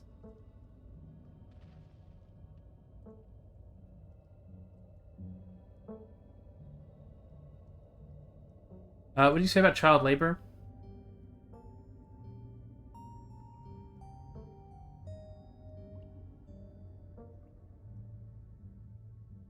At this rate, I'd be surprised if our house wasn't haunted. I've seen some real bad things in this town. Even if there isn't a ghost, it doesn't mean Oscar's lying to you. Ugh. Why are all the adults in this town such weirdos? There is no ghost. There are no such things as ghosts. Oscar's just lying. What if we break in and the ghost busts the place anyway, just to be sure? And ghost busts the place. Oh my god, Zane, you can't ghost bust if there is no ghost. And Rosalina lives there. She can't break into her own house. There is no ghost that you know of. I bet we could figure out how to bust it if it's actually real, and if it isn't real, well, problem solved. You know, Rosalina, you could always stay over at my house until Stella ghost busts your place. We have a finished basement with a pull-out couch. Why are you all talking about this like it's a thing? It's not a thing. There is no ghost. I don't care. And I can't believe I wasted this much time trying to argue with children. I'm washing my hands of this, and I'm calling the cops. Feel free to leave before they show up. You hear that, Miles? We're leaving. I suggest the rest of you kids leave this empty mine before someone gets black lung or gets crushed by rocks or meets any one of the terrible fates people tend to meet in abandoned mines. Kanika is interrupted by a pair of thunderous knocks. That wasn't me, I swear. Then what was it? Come on, Stella, didn't you have a list of perfectly natural explanations for scary mine noises? It's Tommy knockers for sure. I know this isn't why we came down here, but we've got to check it out. Stella. I know, but weird stuff's been happening around here the past few days. Well, it's our chance to get an actual solid lead. The stakes couldn't be higher. Do you have no sense of self-preservation? I want you out of here, Stella. Come on, Tabby, you can come along too. If you guys are going after something spooky, count me in. Nobody is going deeper into the mine. Nobody is staying in the mine. You're all leaving. Please listen to Tabitha before my heart gives out. It'll be fun, Neeks. It will not. You hear something over the sound of Stella pleading with Kanika and Tabitha.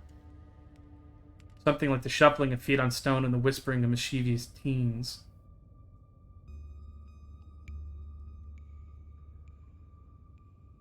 Son of a bitch. You turn to see Becca and Alexis gone, and Rosalina anxiously hovering in front of a small tunnel in the cavern wall. She freezes as you notice her.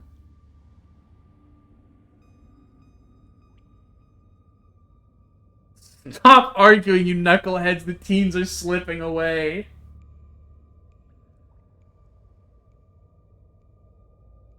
Rosalina, what are you doing? I don't know. What am I doing? Wait, what? Rosalina, don't go in there. Becca and Alexis, stop trying to get us all killed. Sorry, guys. I'm gonna hang back. I knew you weren't cool enough to hang out with us, Rosalina. Come on, Alexis. We'll have more fun without her. All right. Are you kidding me, Rosalina? What were you thinking? What are they thinking?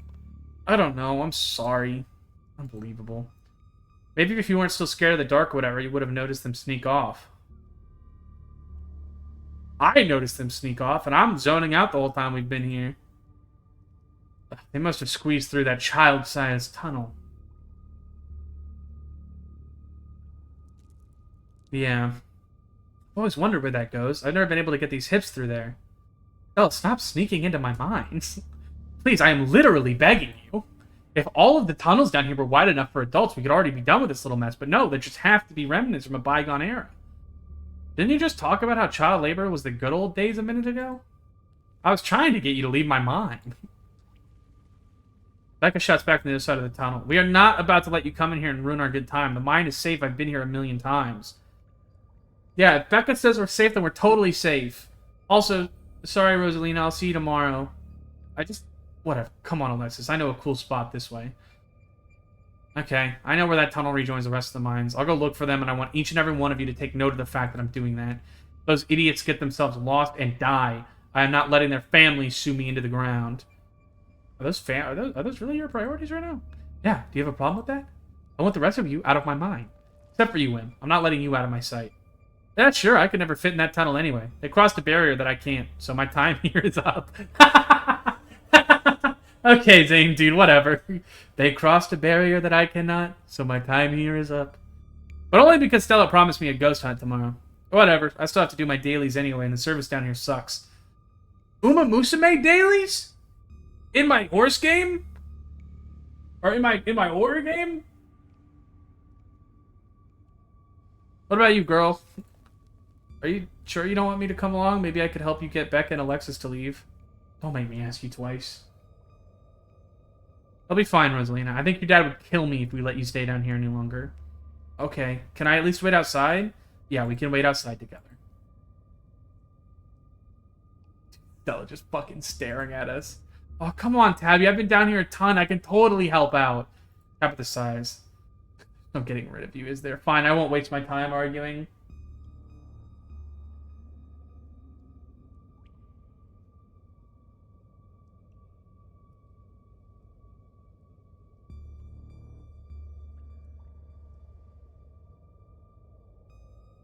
Alright, let's do this. Let's not linger any longer than we have to, shall we? Want me to take Gretchen with me? I don't know if it'll be easier to cover more ground without her. Yeah, that's probably for the best. I don't want a repeat of last night, and who knows what we'll have to do if we do any climbing. I'll see you on the other side, hopefully soon. Oh, for sure, we won't be long. Cool. Can't wait to bust some ghosts tomorrow. Tell Alexis I'm sorry. Don't even worry about it.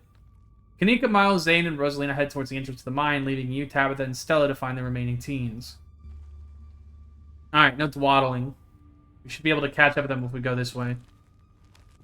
You and Stella exchange a glance as Tabitha ventures forward. As the three of you move deeper into the mine, you hear echoes of conversation bounce across the wall. Why are we doing this again? I thought you thought Tabitha was really cool. Why are you trying to get her all mad? We're doing this because Tabitha is really cool. She doesn't let anyone boss her around, so we can't just let her boss us around. Oh, you hear that, Tabby? Someone thinks you're cool. I can't believe she used to hang out with a nobody like Stella. Jesus Christ, they're cooking you, Stella. Hey. I don't know. I think Stella's kind of cool. I like that River Runner video. Oh, come on, she doesn't even have a sponsor. What kind of YouTuber doesn't have a sponsor? Jesus fucking Christ. I mean, not yet, but I'm in talks with Meat Rice, and I have plenty. I make ads, from ads and donations. I'm just glad they're not gossiping about me. I know they're just teams, but some of that stuff stung. That's what they do, man. They're fucking brutal.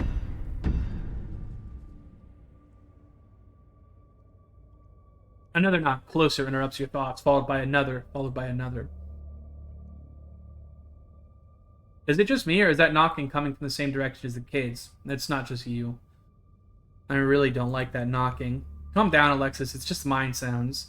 Did you see that?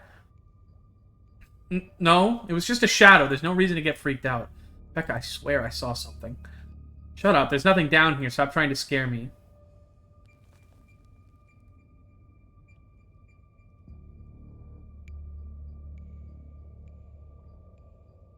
I can't believe they're making us do this. They better get grounded when this is all said and done. As much as I appreciate this sentiment, I hope you're wrong. If they get grounded, it means people found out about this, and I hate dealing with parents. Look on the bright side, Wim. If they didn't come down here, we'd have missed out on a golden opportunity to get spooked. Tabitha glares at Stella. Are we sure the tunnel they went through is going to meet back up with us? Yeah, it's unfamiliar with all the old maps of this place. There should be a central chamber not far from here where everything joins back up. What did they see? Tommy knockers. It's not Tommy knockers. They're probably just jumping at their own shadows. You said it yourself, Stella. As soon as they get deeper into the mine, the bravado in the face of authority would vanish in the puff of smoke. Probably just rocks falling somewhere deeper in the mine, which is also bad for obvious reasons. Getting closer. Let's keep moving.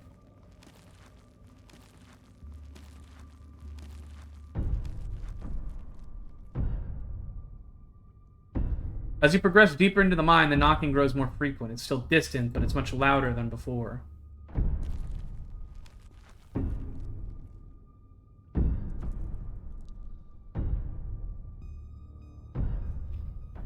The tunnel ends abruptly in front of you. A century-old ladder is the only way forward. In the darkness beyond, you can still hear the echoes of terrified teens, their panicked arguing, bouncing down the pitch-black corridors. Becca, we need to leave. This isn't fun anymore. This is plenty fun. I bet you're only saying that because you want to hang out with that dorky crush of yours. She's just an 8th grader. Becca, this isn't about Rosalina. I know you can hear that knocking. And here we are. The tunnel they crawled through passes through the chamber below, and it sounds like they're still down there. I've never been this far in. Congratulations, Stella. You got what you wanted.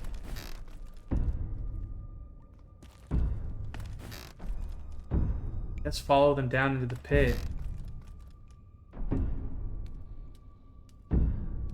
Oh, great. The adults are here. Thanks, Alexis. Real nice.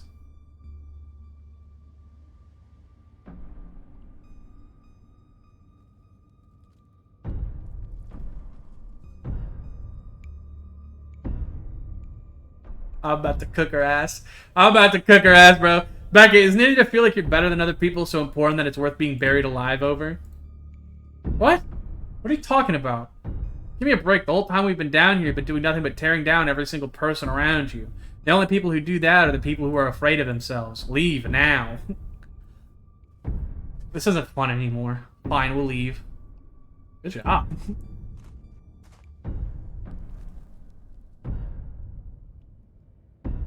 Step forward. There's something in the darkness before you that's much louder that you can't hear it. You don't hear it, but you can feel it in your chest, a desperate need to perceive and be perceived.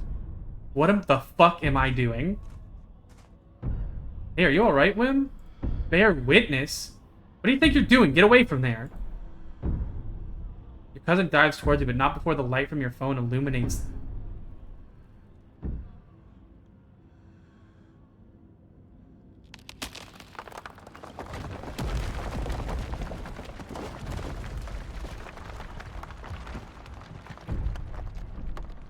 Wim, Tabby, are you alright?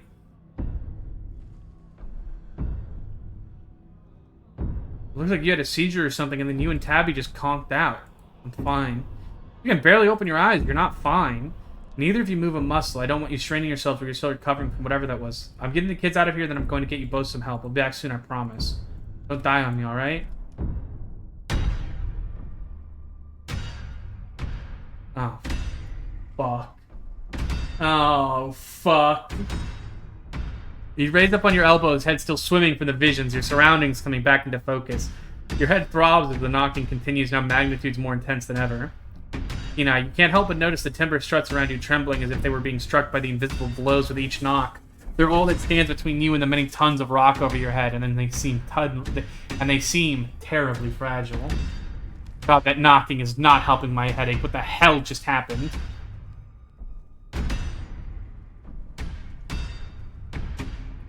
That knocking is getting closer. We're leaving. The entire cavern shakes with the sounds of rock falls. I don't know what the hell is up with this knocking, but that is the sound of a mine collapse. Quick, up the ladder.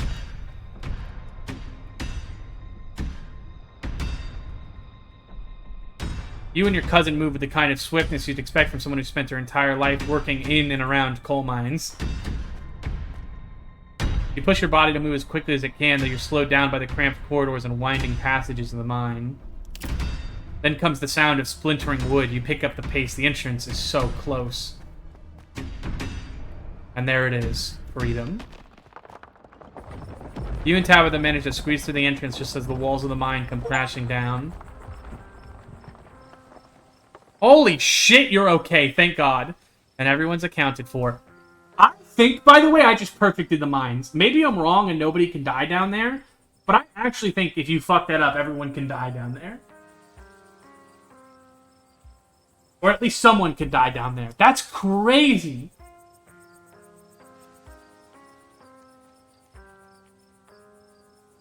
I don't know if anyone can die, but some horrible shit can happen. Okay, okay. That was a surprisingly close call. We could have all died in there. What did you weirdos do? Everything was fine until you adults showed up. Becca, shut up. What? What did you just say to me? I said you should shut up. I'm sick of your two-faced bullshit. They didn't almost get us killed down there. You did. And now you're trying to pass it off on whoever else you can. It's just a cherry on top of this whole shit show of a friendship. Wait a minute, bro. This is growth. This is growth right here. You'll love to see it. I'm really not in a good headspace for this conversation. I could have died in there. Why are you doing this to me? Oh, enough. No playing the victim this time. Being friends with Rosalina has made me realize how horrible you are to me. Friends aren't supposed to be mean to each other. Friends shouldn't be scared of each other. I never wanted to go into that stupid mine. It was your idea, and we could have all died. If these grown-ups hadn't showed up, we could have been buried alive in that stupid little tunnel drinking stupid strawberry margaritas in a can. Screw all of you. Should we go after her?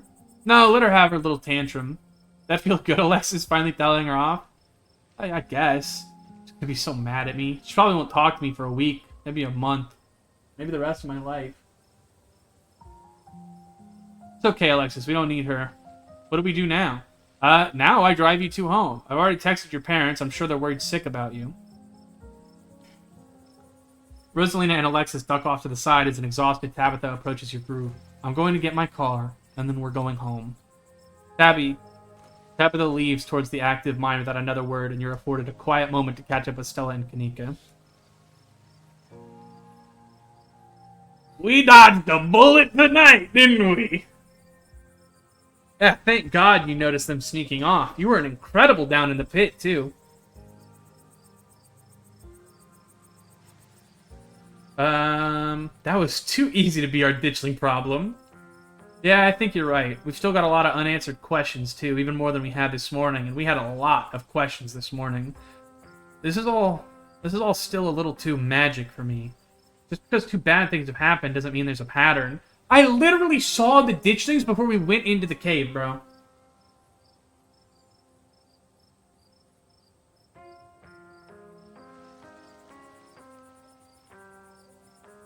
There was a stone carving on the wall of the pit. It gave me some sort of vision. I saw what happened to the place.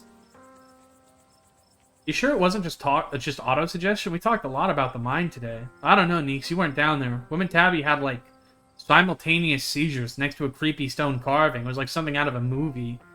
Just because they passed out or had seizures doesn't mean it wasn't auto-suggestion. What happens now? Looks like Tabitha's back. I'd better drive these kids home. Come on. Let's get back to the estate. It's been a long day and I need it to be over. I'll see you tomorrow, okay, Wim? Please stop trying to get my cousin killed, Stella. Come on. Let's go.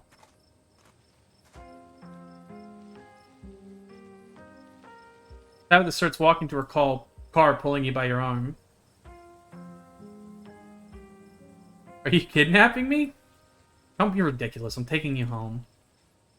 You can practically feel Tabitha rolls her eyes as she drags you back to the car. This horror game has no horror. Terrible news, chat. We got the good ending. Dude, it is funny. If you perfect the horror game, every moment is just like, man, that could have gone really bad, huh? Ooh. It's almost like a comedy movie, bro. That could have been scary. Thank God it wasn't. Tabitha doesn't say a word as the car cuts along the darkened road. You try to keep an eye on the surrounding wilderness as she drives, wary of what may lurk behind the tree line.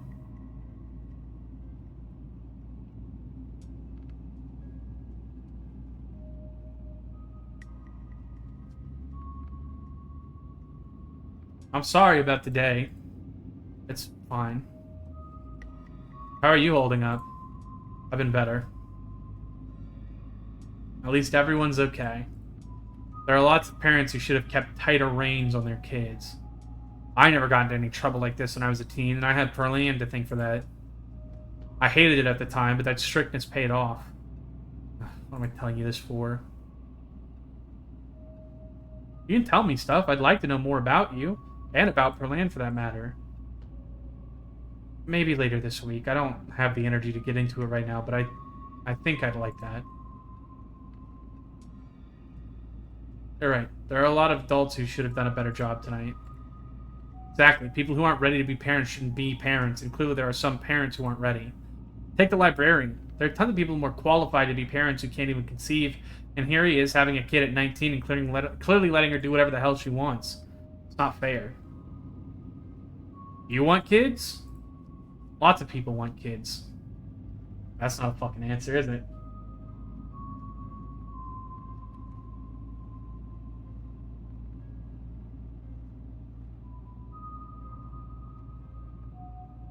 Why do you treat Stella like that? Didn't you two used to be friends?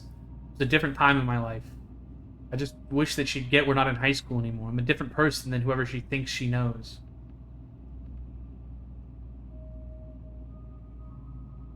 You and Kanika don't seem to get along. Pushes my buttons. There some kind of history there, or no?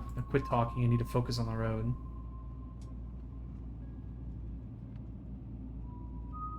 What happened to Sam Wayne? I don't know what you've been told, but I'm really not in the mood to talk about whatever rumors have been spreading about me. Not after tonight.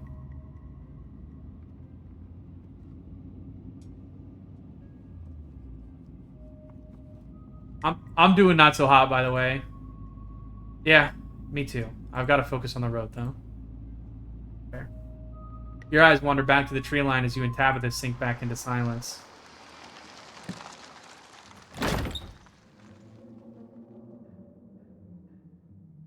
You once again cross the threshold into the estate, the musty stench of the decaying mansion greeting you with the undertones of mildew and wood rot.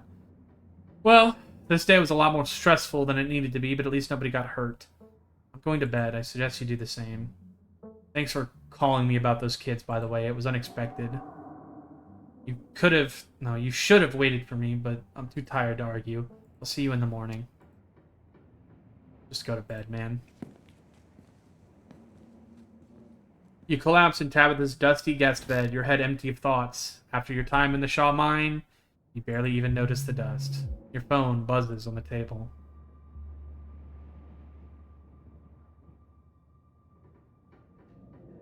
Y'all, these are those things, right? Kanika sends a picture of a pair of ditchlings by the side of the road. I saw them again, too. Another picture this time from them staring from a tree. Oh, no. Fuck, these things are definitely not hairless monkeys or raccoons or whatever. I don't know what the hell they are. I guess there's more to them being here than the mine collapse. No way I'm sleeping tonight. You think about looking out the guest room window, but at this point, you're too exhausted to leave your bed.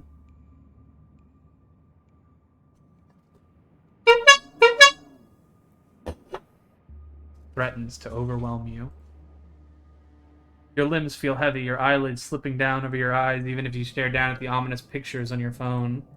If it weren't for the pit of dread balling in your stomach, you would almost feel comfortable as you settle in between the covers, your tired bones sinking into the decrepit mattress.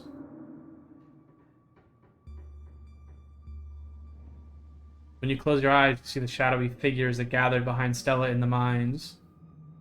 Your thoughts are drawn to the carving on the wall and the visions it imparted on you. Your eyes shoot back open, your heart pounding as the door to your room swings open. Just the cat. It's always just the cat. It's nice to see another living being, even one as unfriendly as Tabitha's cat. The comfort of her presence sets your mind at ease, and you finally slip into a deep sleep. Oh no, it's not just the cat. It's not just the cat, man.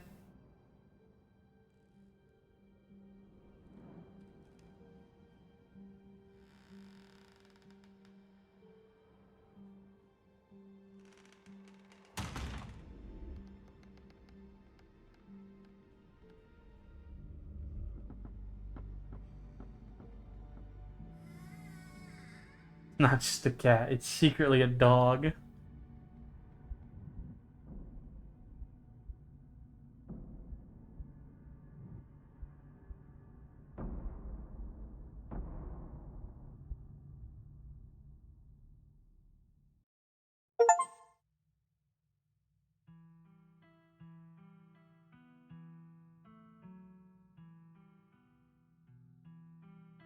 Hmm.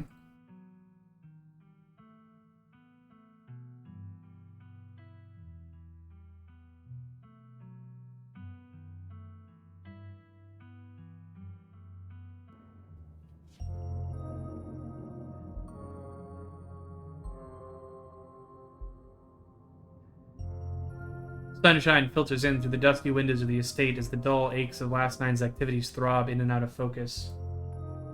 You manage to survive a second night in the town of Scarlet Hollow. As you pull yourself out of bed, you can feel the soot and grime of the Shaw mine still sucked to your skin. Take a shower, dude.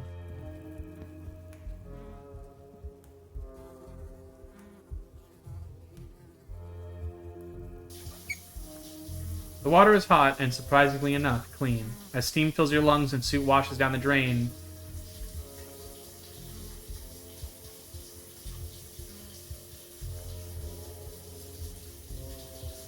you think about someone special.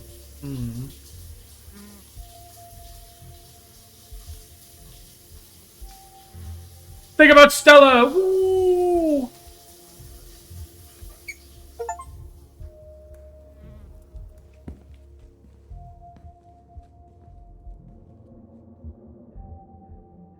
Oh, let's check on the opossum. There are two of them now!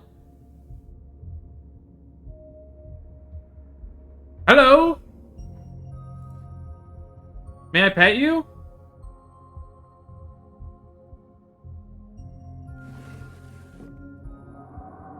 Let's check out the window. It's the same view. Let's check the closet. The doll hasn't moved, right? Keenhide. No, it hasn't. That's funny, though, that Keenhide just straight up tells you the doll hasn't moved. I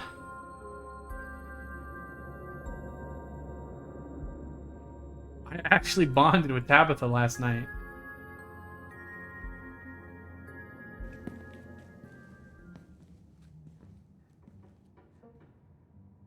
You enter the kitchen to find your cousin in the midst of devouring a pint of banana chocolate chunk.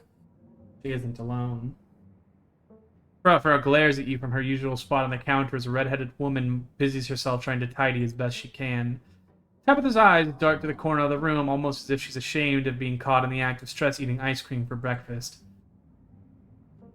I'm sorry. God damn it. Every time. It's been 3 days.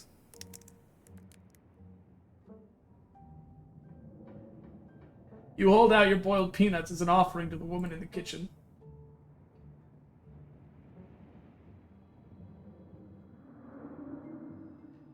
Thank you so much for the generous offer, sweetie, but I'm afraid I'll have to pass. I had a really bad experience with boiled peanuts once in the summer of, 17.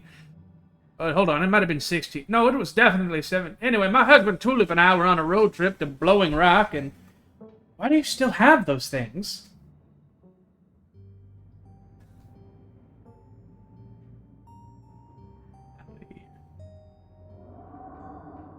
Hi, I'm Wim. Good morning, I'm Janie. I'm just here to do a little weekly cleaning. Whatever cleaning Miss Tabitha will let me do at least. I can have this place looking brand new, you know. Don't go making any big renovations or moving anything around. I like knowing where my stuff is. Okie dokie. It's so nice to finally meet you, Wim. I guess I did meet you on Monday when you popped into the diner. But seeing someone somewhere else and meeting them face to face are two completely different things, I suppose. Thanks. All I'm trying to say is that it's wonderful to finally actually meet you, and I'm so happy part of the family is here to keep Miss Tabitha company, what with everything that's Janie. Oh, I'm sorry, Miss Tabitha. Am I being too much again? Tabitha grumbles in acknowledgement. Oh, are we having ice cream for breakfast? I'll have no sass from you today. There was a massive mine collapse on my property last night. I can practically feel the whispers of unionization already. So I'm under a lot of stress right now in case you hadn't put that together. And there's no we here. This stuff is way too hard for me to get a hold of to share. Tabitha takes one last spoonful of ice cream, then discards the empty container, turning to you with her trademark scowl. Let's get going. I've got an errand to run in town, and every time I've left you alone here, something terrible winds up happening, so you're coming with me.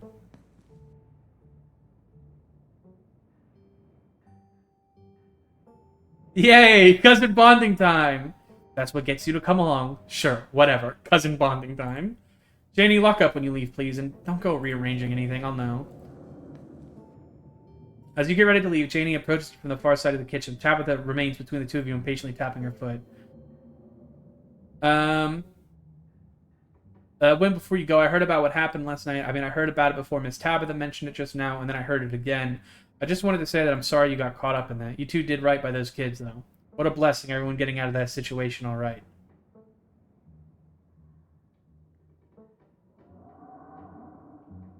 I'd love to chat, but I hate to interrupt your work. I'm in town for another few days, though, if you got time, or... what do you do with the rest of your time? Oh, odd jobs, mostly weeding gardens, cleaning houses, watching kids, that sort of thing. My husband's the pastor, so a lot of time spent at the church and doing things for the community. Poor Daniel's been going absolutely stir-crazy, so we moved here with nobody really attending sermons. Probably do him a lot of good to talk to you through your worries.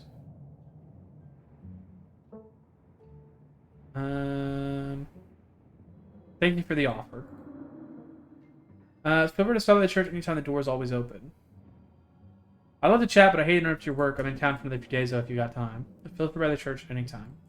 Bye, Janie. Bye, see. Be safe out there, you two. The ride to town is uneventful. Your cousin, unsurprisingly, more focused on the road than on making conversation. Alright, we're just popping into the general store for a few minutes. What are we doing at the general store? Picking up tea from Civil. Oh, I got you. Picking up tea. Yeah, I'm picking up tea. Why are you saying it all weird? Just wink at her. Did you think I was taking you with me to buy drugs? I'm picking up normal tea for drinking. Sure you are. After everything that's happened the last 2 days, it's nice to just go on an errand. Exactly. You and Tabitha turn as the door to the general store bursts open. A flustered Kanika exits, shouting behind you. Fine, okay, keep coddling him. Keep letting him get away with stuff you never would have let me so much as think about. I'm sick of carrying this family. Kanika storms off, the door slowly shifting shut behind her.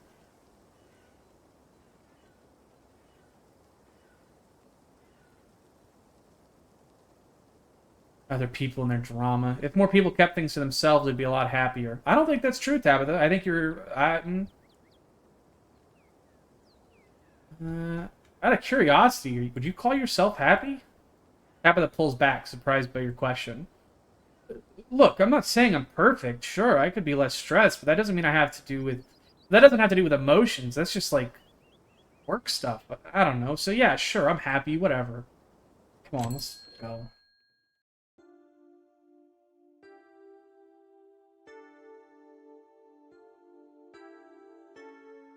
The bells of the general store chime as you cross the threshold. The smells of old wood and steamy herbal tea flood your senses, making you feel instantly at home. Oh, good morning, you two. I hope you're doing well after last night's activities. Morning. Is the new blend ready? Of course. Whim, if you'd like to keep Miles company, Tabitha and I will just be a minute.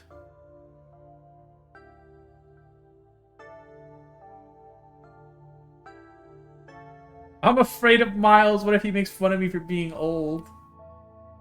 I can't believe you tried to tell me you weren't here to buy drugs. Oh, she most certainly is. Didn't you know there's no better place in Scarlett Hollow to stock up on the devil's lettuce in my little old tea shop? What? I am not some kind of stoner. You know what? It doesn't matter. Think what you will. I'm just pulling your leg, dear. Civil motions for Tabitha to follow, and they both disappear into the tea room, closing the door behind them with a tinkling of bells. Oh shit, there's a fusion option?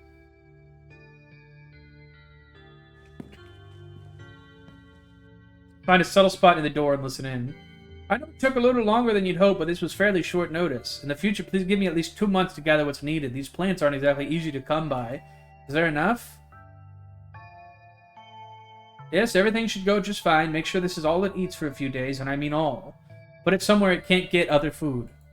Not keeping it inside. Outside, then. A shed. Something enclosed. Please, call me if you get confused. Don't assume you know what you're doing. I only have one shot at this, remember. Pearl-Ann ran me through it plenty of times. I know what I'm... Your listening session is halted as a tinkling of bells announces another patron. Oh, excuse me. But you're Whim, aren't you? My name's Bo. I'm Duke's boy. It's a pleasure to meet you. Holy fucking shit, man. They do not build them like you anymore. Wow. Holy.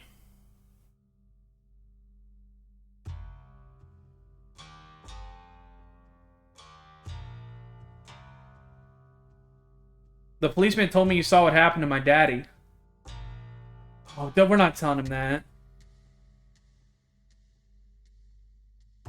I'm sorry for your loss. Thank you. The policeman said he might just be out hunting somewhere, but me and my mama both know he ain't coming back.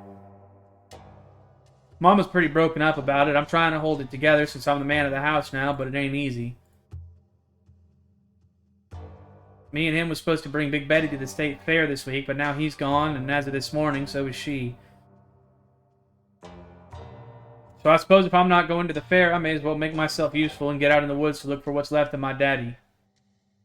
He was there, right? Can you tell me where to look so I can try and find him? Is Big Betty one of the chickens? Ah, she ain't a chicken. Big Betty was our prized pumpkin. She was a big lady, too. I'd expect she was at least 2,000 pounds. Not easy to move something like that. Could be she rolled off down a hill, but I can't be looking for her just yet with everything else going on.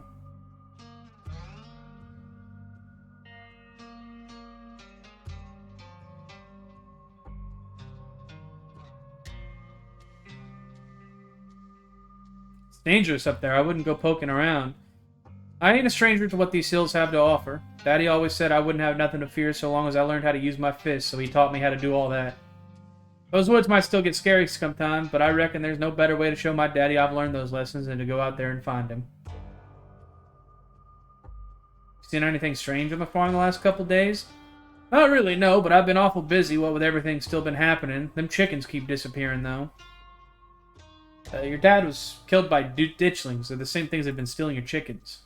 They're monsters that show up when something bad is going to happen, and they're the things that have been stealing your chickens. Well, I ain't never heard of a ditchling before, but whatever they are, they won't stop me from trying to find him.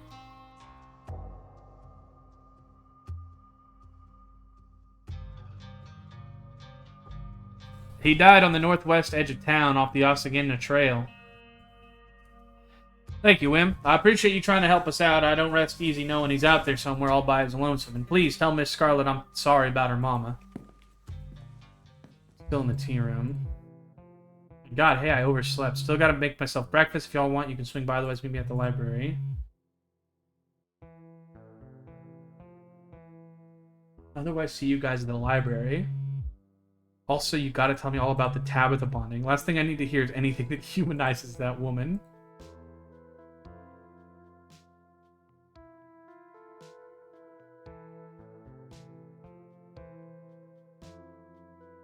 Wait, I want to go with him, though. Can I not go with him? Why can I not go with him? I want to help him.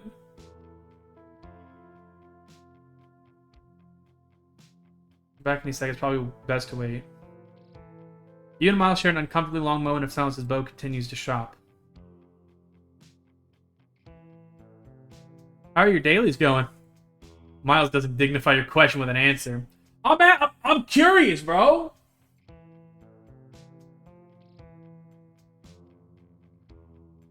You doing okay, buddy?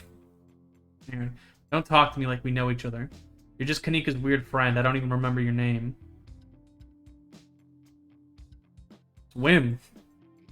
Just gonna go ahead and forget it again. Miles returns to his phone. Tabitha bursts out of the tea room, tucking a pouch of herbs into her coat as she walks. She looks up at you with surprise. She genuinely didn't expect you to stay. Wow, you actually stayed. I kind of expected you to go running off the instant I left you alone. Family is important. I'm not just going to ditch you. That's a nice sentiment. We'll see if you can actually put it to practice by not doing anything weird or dangerous for the rest of the week. I've got a couple hours to spare. I'll pick us up some sodas so we can get out of here. I don't like lingering where just anyone can walk up and start talking to me. Dude, authentic rocks! Do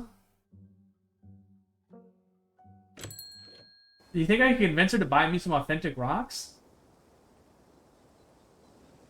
Tabitha stops in front of a small house on a quiet hill just off Main Street.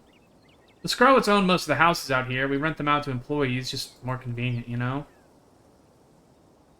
And here I thought the estate was your secret lair. The estate is my non-secret lair. Everyone knows I live there. Now come on, let's make ourselves scarce before we're spotted. Your cousin pulls out a heavy set of keys from her pockets. She picks out one marked with a bright strip of green tape and unlocks the door. Come on, don't worry, it's empty. You follow your cousin into the model home. We haven't rented this one out for years. I come here to get away from it all. Does that make sense? It's kind of like a vacation home, but I don't have to travel. Anyway, make yourself comfortable and have a soda.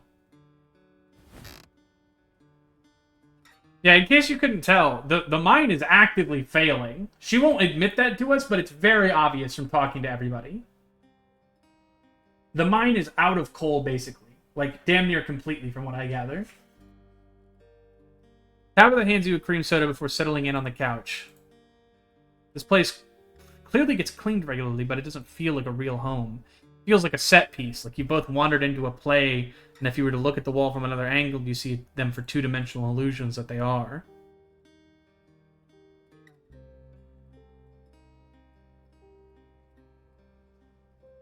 Thanks for taking me out here.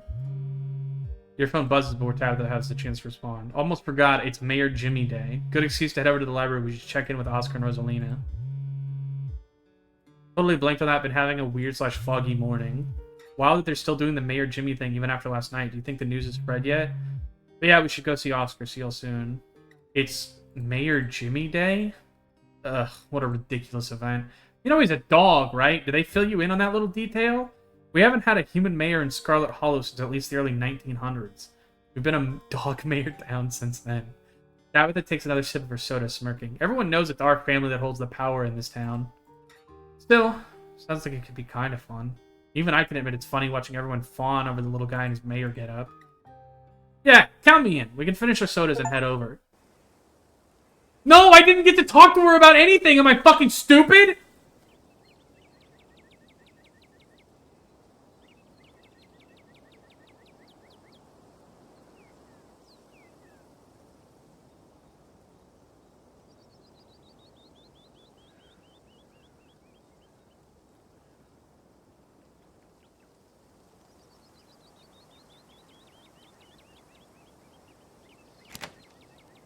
I'm so fucking dumb.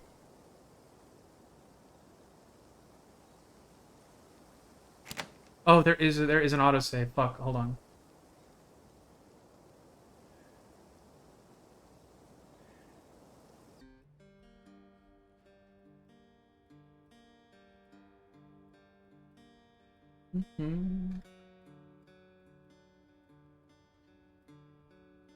Is the estate stifling to you? Is that why you come here? Tabitha sips her soda, her expression suddenly heavy. I guess the estate has a lot of history. This place is new by comparison. It's like the estate is full of ghosts pressing down on me all the time, pressuring me to do what they want. When I'm here, I can imagine a life where I don't have to think about 200 years of history resting on my shoulders. I can imagine just living as a bank teller or something, having a simple life. Why am I telling you this? Stop asking me all these deep questions. It's not like you care anyway. I do care. You shouldn't. You don't even know me.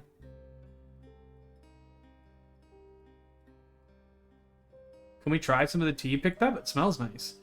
Nope. It's just sleepy time tea. You don't want to drink it in the middle of the day. Do you ever get to travel? No. Before I took over, Perlan was too busy to take me anywhere. Then when she retired and I became head of the company, I wound up in the same boat. It's not like anyone can fill in for you when you run everything. I'd like to go to the Outer Banks one day, but I guess I'll just have to wait until I retire. You've never left Scarlett Hollow? You act like it's weird. Traveling is difficult and stressful. I've seen vacation movies. Something always goes wrong. So even if I had the day off, why would I want to spend it driving somewhere when I could spend it actually relaxing? I don't need to see some windy rock or even the beach. It's just not worth it. Do you like living here? Like I said, it's the only thing I know. You don't need to have lived somewhere else to know if you like it here. I respectfully disagree. Everything in life requires context to properly understand. And I don't have context here.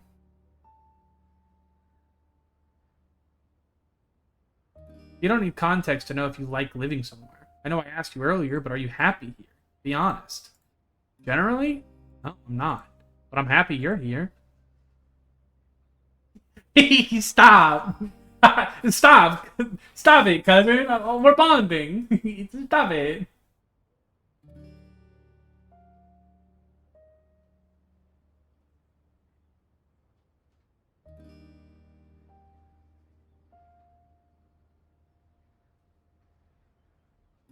Do you actually like running the mines?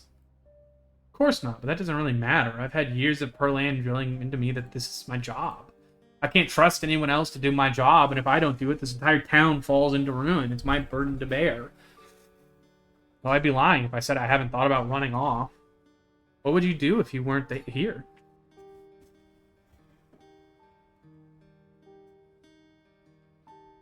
What if I moved here after everything's said and done? I could help around the mines. I don't think you want to do that. Nobody would want to do that.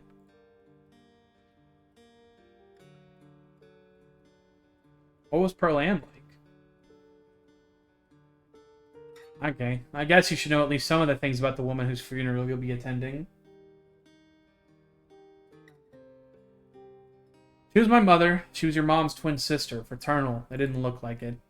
Same with their personalities, night and day from what I heard. Perlan was a hard ass, but that comes with the territory. I mean, what else do you want to know? How did she die? Sleep apnea. Did you two get along? Not really. What was your dad like? Don't know. He just up and left one day. Didn't want anything to do with us anymore, I guess. They never got divorced, just separated.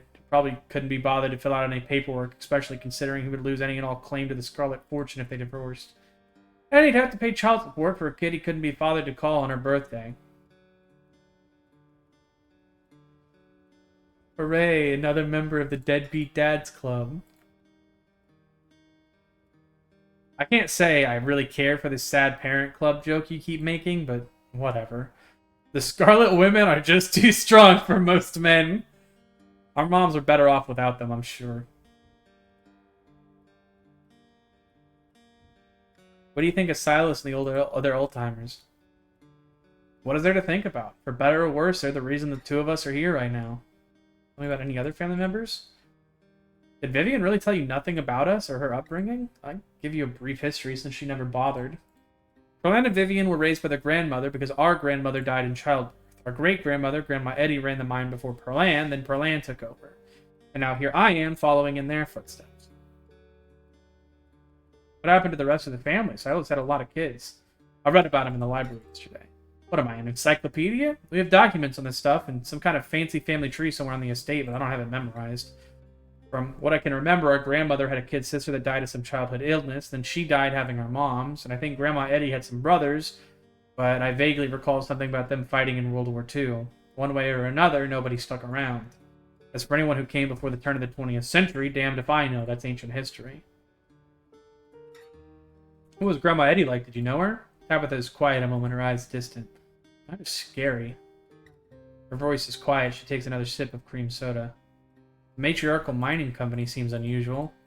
The past couple generations were all women, and that's just how the cards fell. We never let some stranger jeopardize the company, so it stays in the bloodline.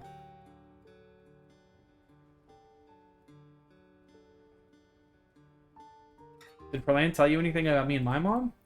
I don't think you want to know. Perlan was a gossip, and she was always at her worst talking about family.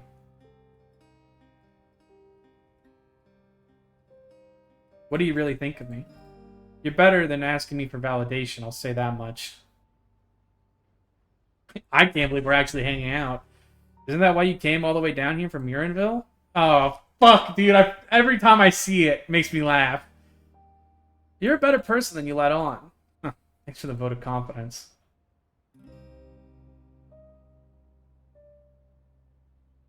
I'm supposed to have dinner at Reese's place. Do you know him? Reese?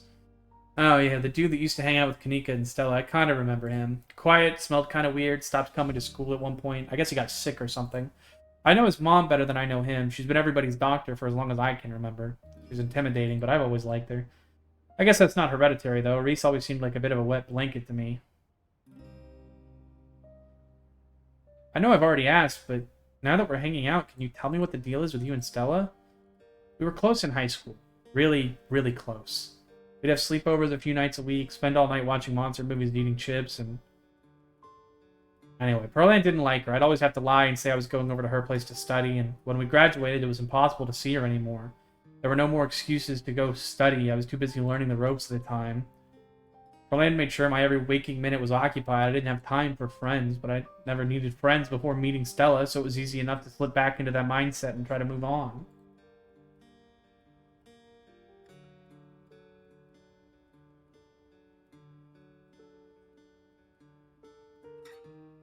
You afraid that you'll still have feelings for her? Why else would you work so hard to keep her at arm's length? I'm keeping her at arm's length for her own good.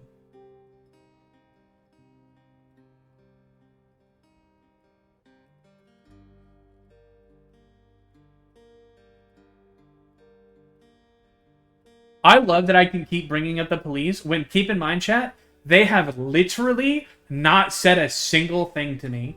Every single person I talk to, I can go, the police have not left me alone. They are after me, okay? They think I killed a man. Meanwhile, in reality, they have said 0 words to me. In fact, I don't even think they're investigating the murder anymore.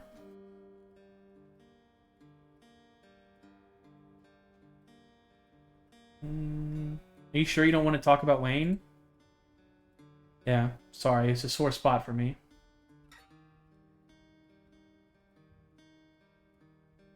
The man is stalking me. It's fine, I'm not going to let anything happen to you. I don't need to dig up painful memories to make sure of that. You had some harsh things to say about Oscar last night. Do you really believe what you said? I do. Some people shouldn't have kids. What do you think of Avery?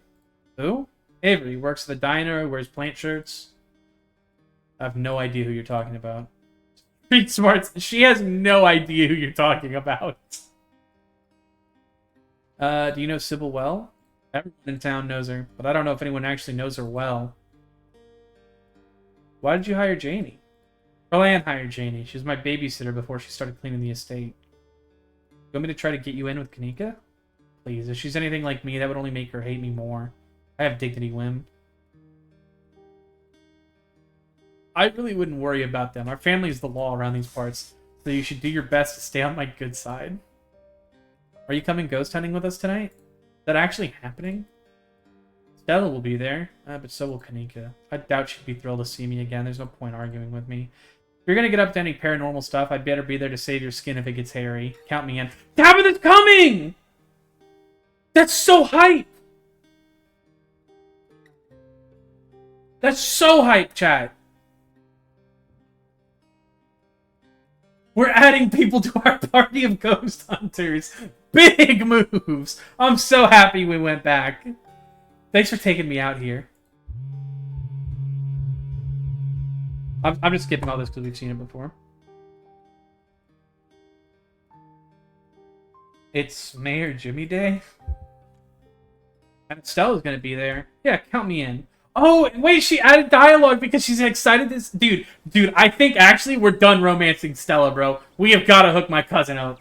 We have got to hook my cousin up. She needs this.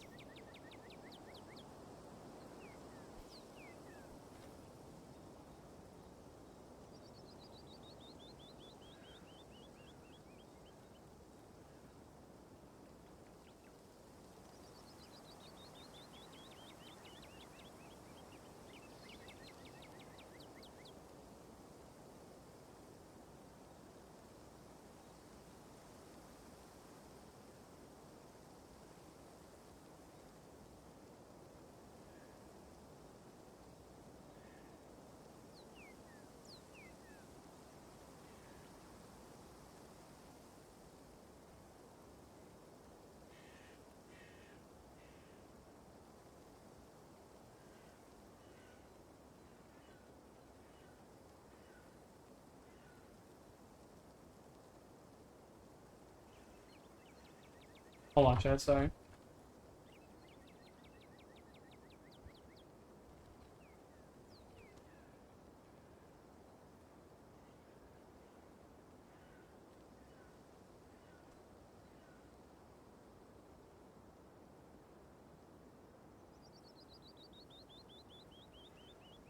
Save? Oh, right, I'll save.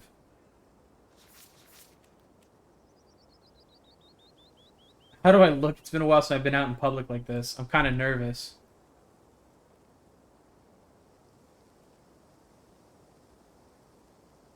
Out of the corner of your eye, you can see a furious woman making a beeline for you and Tabitha. Becca slinking behind her. This must be her mother. Tabitha, someone's coming! What?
Excuse me, Miss Scarlett.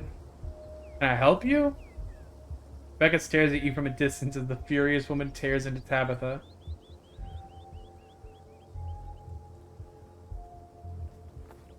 We gotta lock in to defend my cousin. Hold on, chat. I'm about to tear this lady a new one! Happened last night. A mind collapse almost killed my poor, sweet, innocent child, and you thought it was a good idea to retaliate by demoting my husband? You've gotten used to a new lifestyle. You can't just take it away from us for something that was your fault. Don't think I won't be pressing charges. Mom, please, you're embarrassing me. Shut up, Becca. Mommy is advocating for you.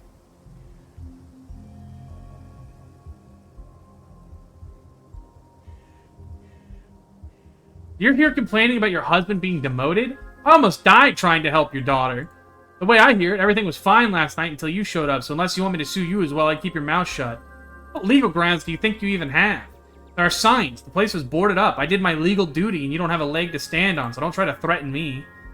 Mom, can we just go, please? If I were you, I'd listen to your brat. If you haven't heard the last from us, you'll see. Moment storms off just as quickly as she stormed in, Becca following at a distance. God damn it, she's right. I can't just hang around town the day after something like that. It doesn't look right. I should be up there even if it's over to see what's going on. But if I'm supposed to run this place, I've got to have my head in the game. I can't slip up like this again. Motherfucker, bro. Motherfucker. Son of a bitch.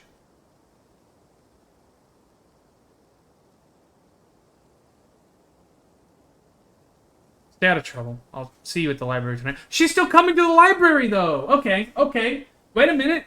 Wait a minute. We're good. We're still good, chat. Okay. Hey, it sucks, but we're still good.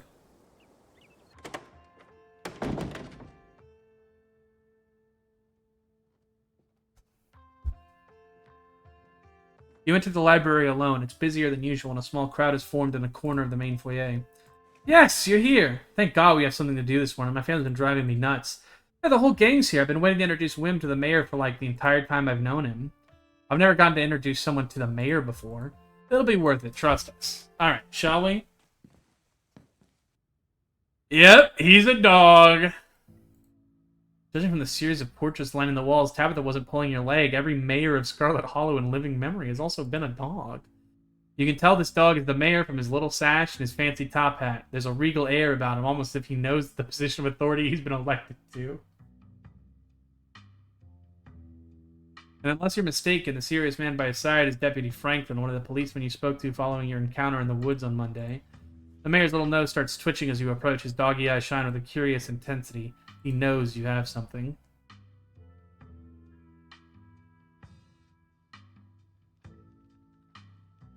You hold out your now slightly ranted bag of boiled peanuts.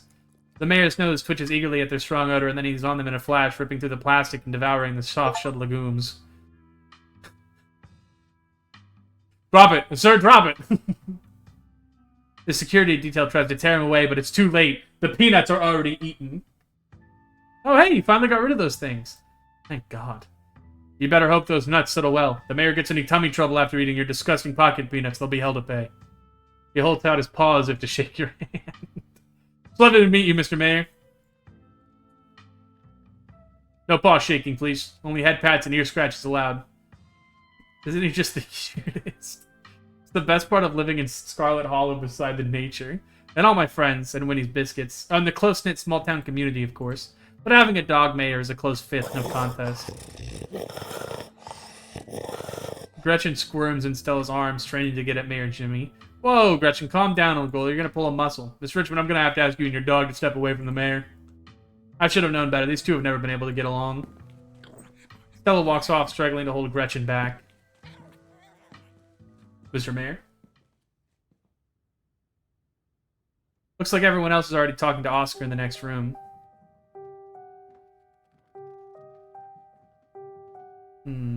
Before you can catch up to your companions, you're intercepted by a nervous man with a cross around his neck. Whoever he is, you can feel his desperation to make a good first impression, a self-sustained and self-fulfilling prophecy. Sounds like old Gretchen and the mayor have some unresolved issues, wouldn't you say? I'm Pastor Daniel. I take it your whim. Everyone's been buzzing about you. Sorry about your aunt, but I'm sure she's in a better place now.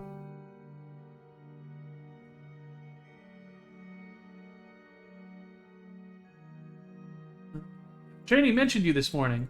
That woman is the light of my life. I'm glad she's there to help your cousin through this rough patch.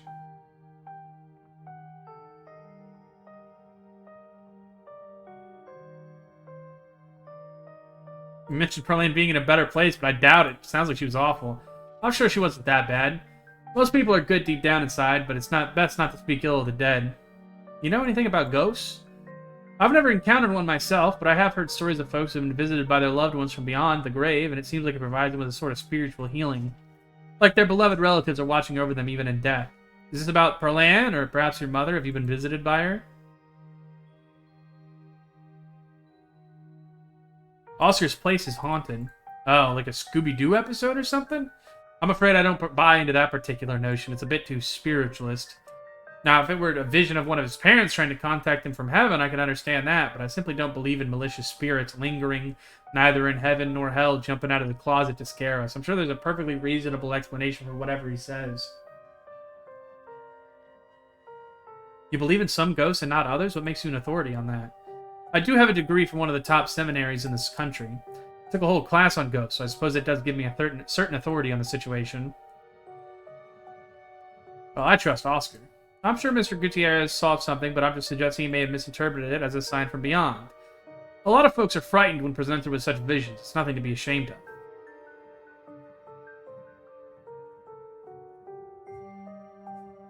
People in town seem to think there's something wrong with you. Are they calling me creepy again? I've heard some of the folks like to tell little jokes like that. Folks in this town sure have an interesting sense of humor, but it's really funny. Anyway, I just thought I'd offer to lend an ear if you ever needed to talk through your feelings about Pearline's passing, or your mother's passing for that matter. What's that? What's this about, actually? My eyes have just been drawn to this painting on the left side. What's going on here?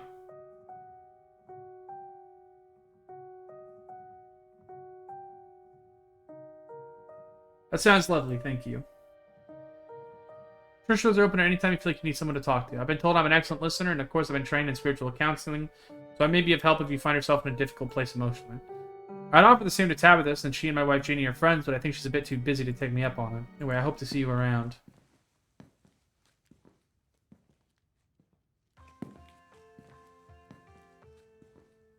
Holy shit, Oscar! Whoa!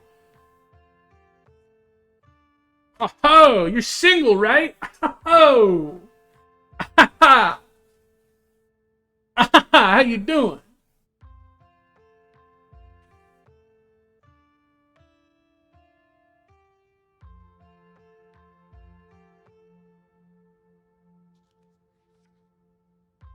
Are you sure we can't just get it over with while the sun is up? I don't know if I can handle getting scared shitless in the dark 2 nights in a row. I wish we could, especially since I'm not particularly excited about going back in there after dark either, but I'm pretty sure it only comes out when the sun goes down.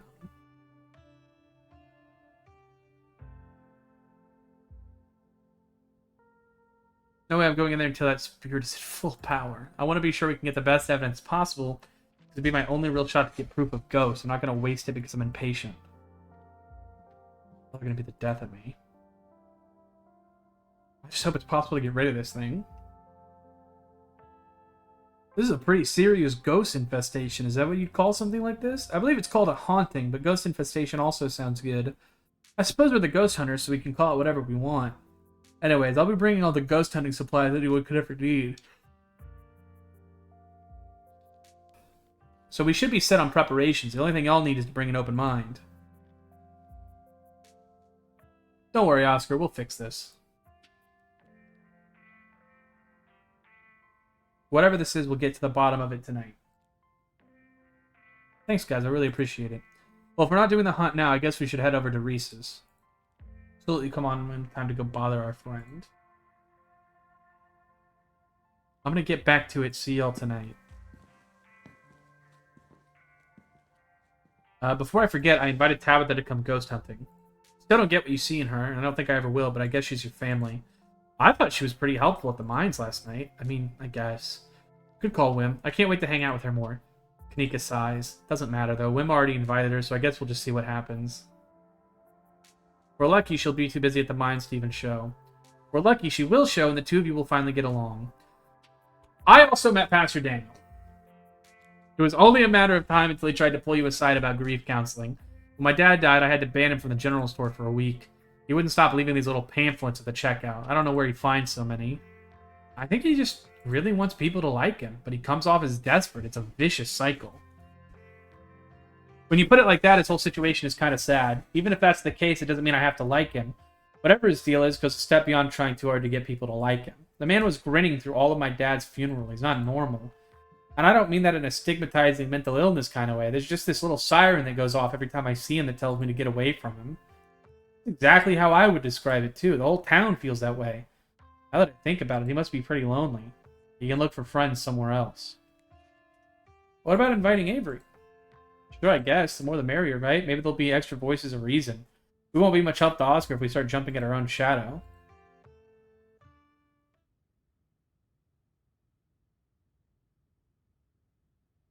Listen, chat. I may have invited too many people to the ghost hunt. I'll be so for real.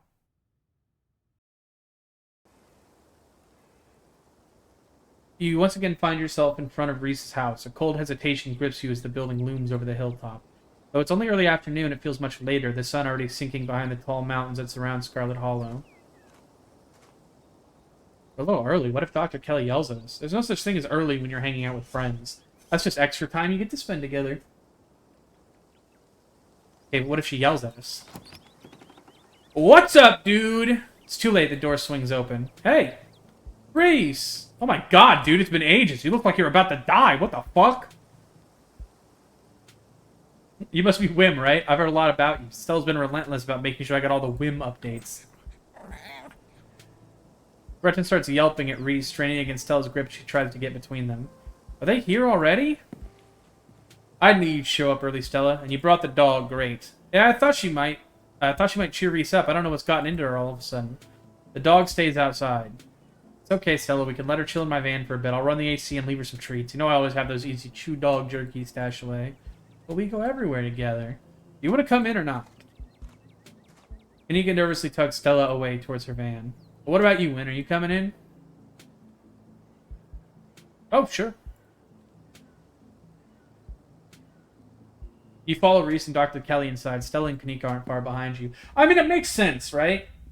Like, if Reese is sick and it's like cancer or something, and he's getting chemo or like some other kind of treatment, and it fucks with the smell, dogs will get weird about it, man. When my dad was on chemo, we had a bunch of dogs, and the dogs didn't like ever growl at him or anything, but for a little bit, they were like,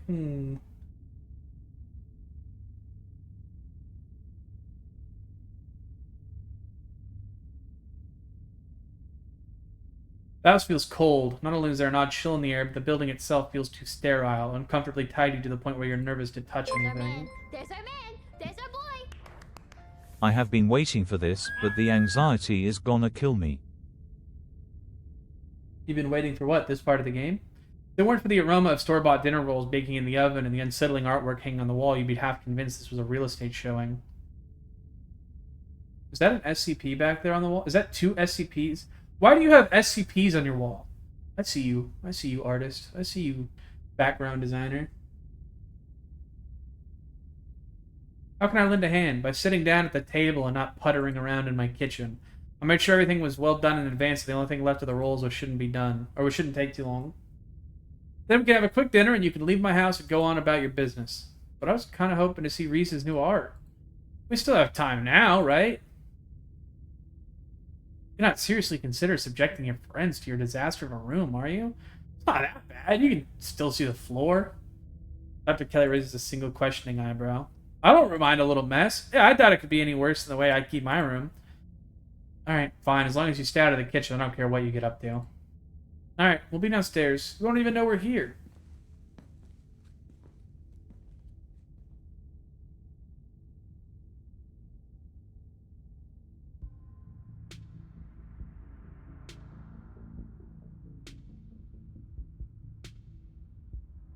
Okay.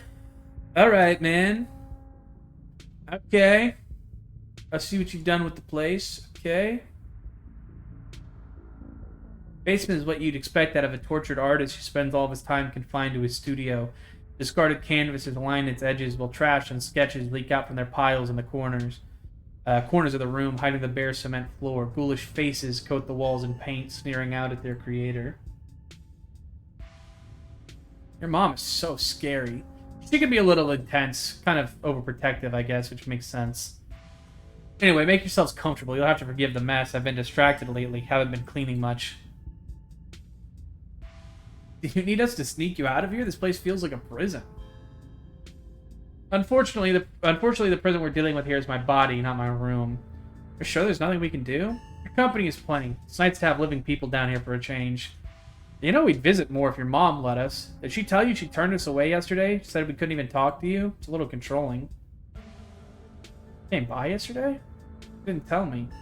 But I was probably asleep, that's all. She didn't want to wake me. I don't think that's her being too controlling or anything. Not to cast any doubt, but she did say I couldn't bring you any food. She knows that's how I show my friends how much I appreciate them, and she knows I can work around all kinds of allergies and intolerances. It felt weird. I don't know. My body is pretty peculiar when it comes to food. She just prefers to have full control over what I eat, so... Actually, maybe that does sound controlling. But if it's for good reason. If I eat the wrong thing, it could really mess me up, so she has to regulate my food. What are you sick with? Sorry, Reese. Women's pretty direct. We don't have to talk about your illness. It's okay. I've come to terms with the way my rest of my life is going to be. You're so macabre, Reese. You make it sound like you've been sentenced to death. You haven't, right? Not exactly. No one really knows what's wrong with me, but it's getting worse. I can barely keep most food down. My skin always itches like there are worms crawling underneath it. I could live for a long time or a short time. No one's sure. But I'm definitely not going to get better. Whatever time I have left is going to be miserable. So, I've done my mourning. My best years are behind me. My future is unknowable, but one day I'll wind up in a pine box just like everyone else, and I guess I'm okay with that. Damn, Reese, that made me goth. That's nihilistic shit. We'll make sure to come by more often from here on out. Friendship heals all wounds, right? Thanks, guys, but you really shouldn't worry about me. I have my art. I'm doing fine, really. True. We'll all join the worms one day. We just gotta make the best of what we got. See? Whim gets me. Oh, maybe it was a mistake to get these two together.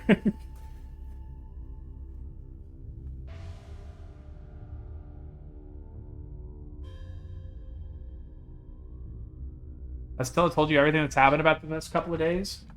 Every detail. I wish I could see some of it myself, but, you know, he gestures in futility towards the wall of his basement. You sure you can't just sneak out one of the nights? Doc isn't keeping me prisoner here, Stella. I'm sick, you know that. Sorry, man, I didn't mean to... Look, there's nothing to apologize for, and I appreciate the effort. Really, I do. There's just nothing you can really rescue me from. The die's already been cast. But we're talking about the past couple of days, aren't we? Do you think the town is doomed? I think everything is probably doomed at some point, but I guess that's answering a different question. Do I think the town of Scarlet Hollow is on the brink of collapse? Probably not, but it's not like I have a lot of perspective on what it's like out there. There could be rioting on Main Street, and if Stella or Doc didn't tell me, I just wouldn't know. I would totally tell you if there's a riot. Would Dr. Kelly tell you, though? I mean, yeah, I'd hope so, but the point I'm trying to make is that other people are my eyes out there. What do you think's going on with Lane? Who? Oh, you know, the guy that's been following Wim around all ominous? Oh, yeah, the slasher creep. I appreciate the classic Jason vibe he has going on. Just hoping he doesn't live up to the look for all our sakes. What do you think of my cousin? She was always distant and mean. I probably would have thought she had it out for me personally if she wasn't like that towards everyone. Or if I thought she even knew my name.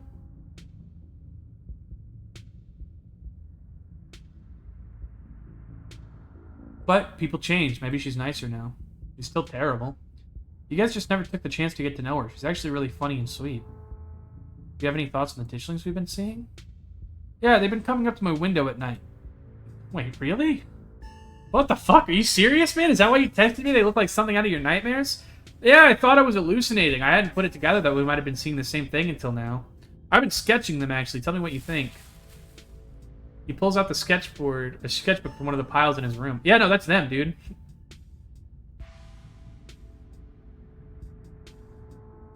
What does it mean they've been lurking around here, though? I don't know, but I like the company. They're kind of beautiful in a sad way, if you ask me. Free to disagree with you there. These things are going to stuck in my nightmares until the day I die. Slap these bad boys on a mug, you could make $1 or $2. That's what I've been telling. If you posted these online somewhere, you could get a big, man. I think I'll keep them to myself until I die. You know how it is with dead artists. Their art sells for way more. I hope the doctor or whoever winds up inheriting my works make millions off it. I'd be able to rest easy knowing someone had retroactively given my life value.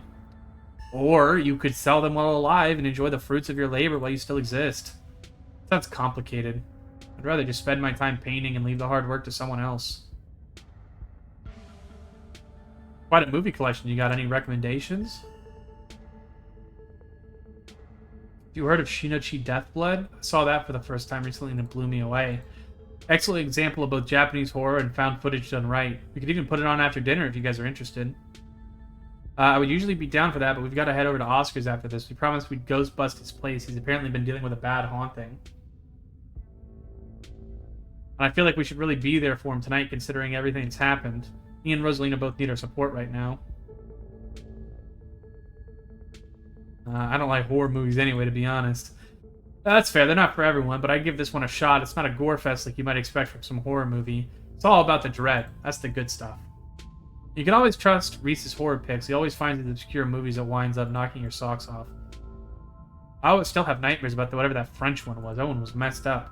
Yeah, the French are brutal. Don't worry though, Wim. I promise we won't traumatize you like that. That's a pleasure reserved for old friends. If you need someone to pose for your paintings this week,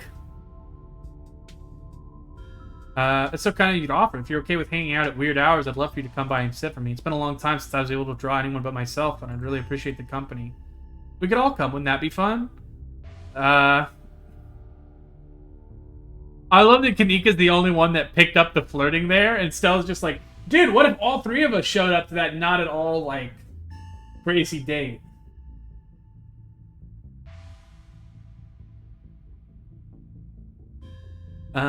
So the three of you go way back, huh?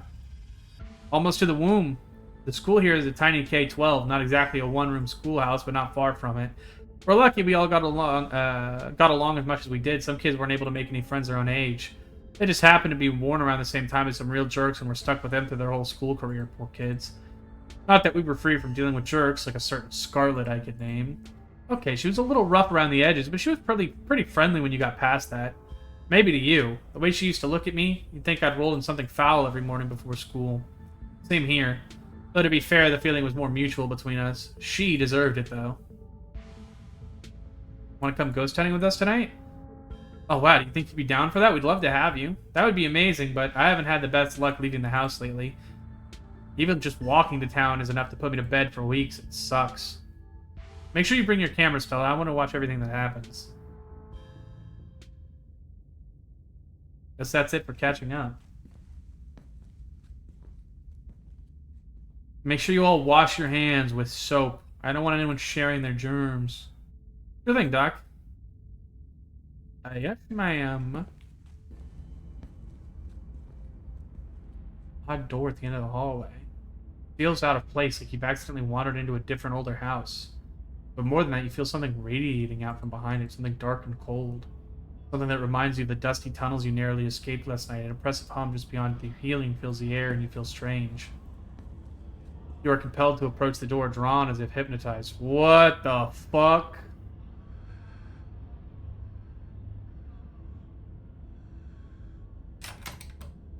Before you know it, the doorknob is turning in your hand, your heart full of both deep dread and a compulsive need to know what might be on the other side. What do you think you're doing? Well, I need to see what's behind this door. No, you don't. You need to wash your hands, eat dinner, and then get out of my house. Oh, no, you don't. Come on, wash your hands and sit down.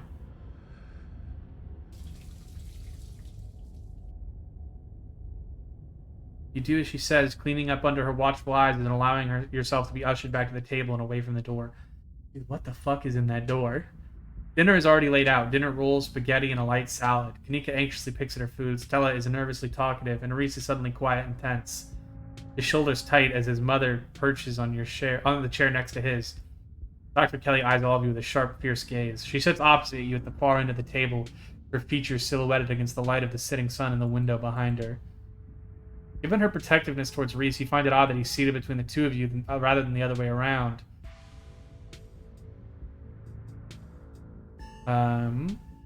It's almost as though she's guarded not only towards you and Stella and Kanika, but towards her son as well. Pills. She slides a few tablets towards Reese. He obediently swallows them.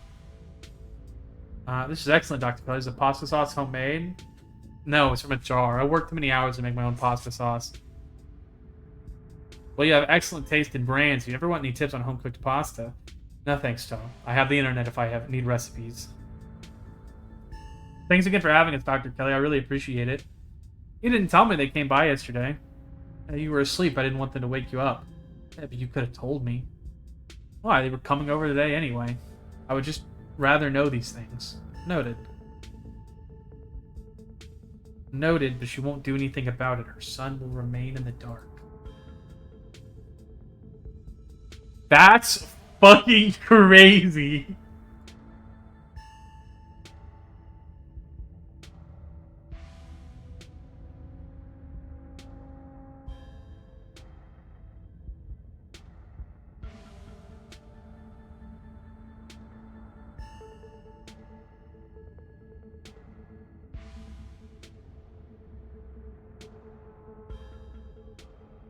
Reese is a talented artist. You must be very proud of him. He has a lot of skill honed through practice and dedication. I can't say I understand a lot of his pieces, but of course I'm proud. Thanks, Doc. What exactly does he have? He has a combination of genetic diseases that give him a fragile immune system, among other things. Too much to get into. A lot of technical terms that I'd have to explain. It's not good dinner talk, and it can't be pleasant for him to have to hear it again, so let's drop it. I'm fine talking about it. I'd rather we talk about something else. Dr. Kelly's eyes briefly, nervously glance towards her son before flitting back to a position of annoyance. Can't help but feel like what you saw went beyond compassionate worry to genuine fear.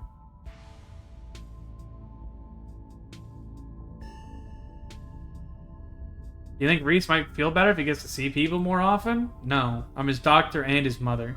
You are someone who met him for the first time less than half an hour ago. One of us is a little more qualified to make decisions about his life. I kind of feel like he's the most qualified to make decisions about his life. You know, Doc, I feel pretty okay. I mean, as okay as I usually do, so it's still kind of shitty, but I don't think having people over has been as rough on my health as you thought it might be. It's been really nice. You hear that? Reese can hang out with friends again if you're still feeling okay after dinner. Maybe you can come ghost hunting with us. Think, what was that for? Don't push it, Stella. Say that next time instead of kicking me. Your boots are heavy. Sorry, Dr. Kelly. We're totally respectful of Reese's boundaries, even though they might seem a little arbitrary and strict. They're not arbitrary. These rules are in place for a good reason. Tell me how great you feel in an hour when the exhaustion catches up to you, Reese. You'll be knocked out all evening and regretting every minute of this, let me assure you. As if I would regret being able to see other people for the first time in months. I don't care what happens, it was worth it.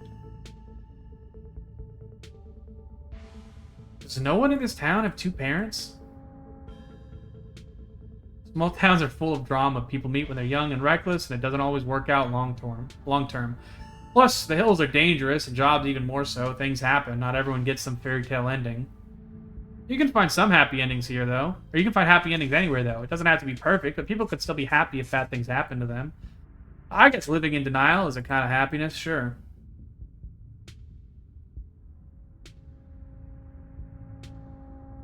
Food's really good. Okay. Alright, lady. I don't like wasted air at the dinner table, so keep your vaguely polite niceties to yourself while the rest of us finish our plates.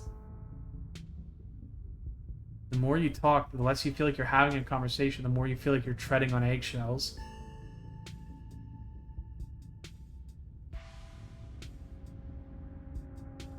My cousin says she admires you.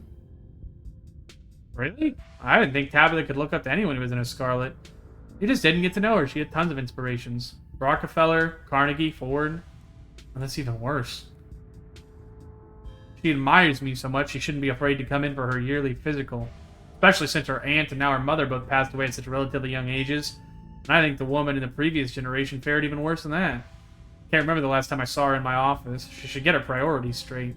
You can tell her I said that. Maybe she'll listen to family.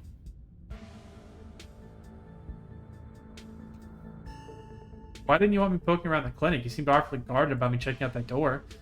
Because it's closed. Doctors don't usually just let people wander around their clinics.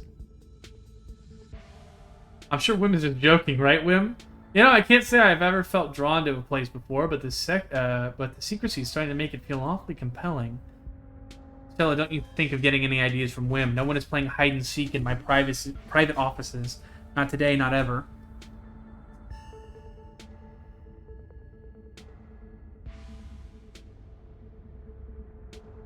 Wim, she doesn't need any more bad influences.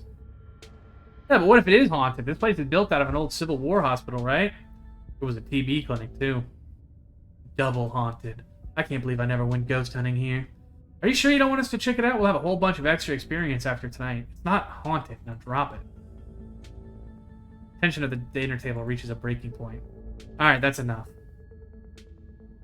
Dr. Kelly is interrupted by Reese before she can finish her thought. So we were talking about maybe watching a movie sometime this week while Wim is still in town. We'll have to see how you're feeling. I can handle a movie, Doc. Yeah, we'll just sit downstairs in the dark. Reese is used to that. I'm sure he'll be okay. You're always overestimating how much you're able to do, Reese. This is why you keep getting sick. If I get sick, so what? It's not like that's ever going to change. I'm sick every day, and I'm not getting better.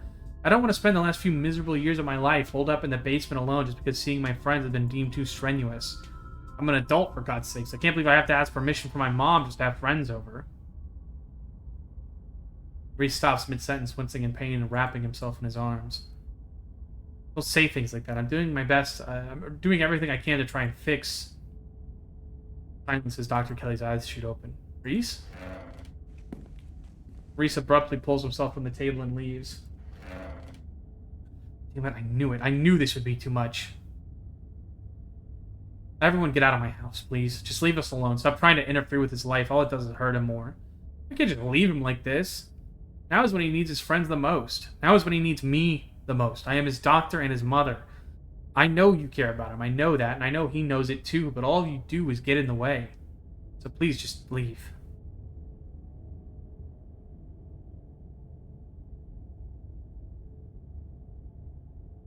Something... We have stuff to do anyways. Suppose I'm taking care of my son. I hope you feel better soon. Oh.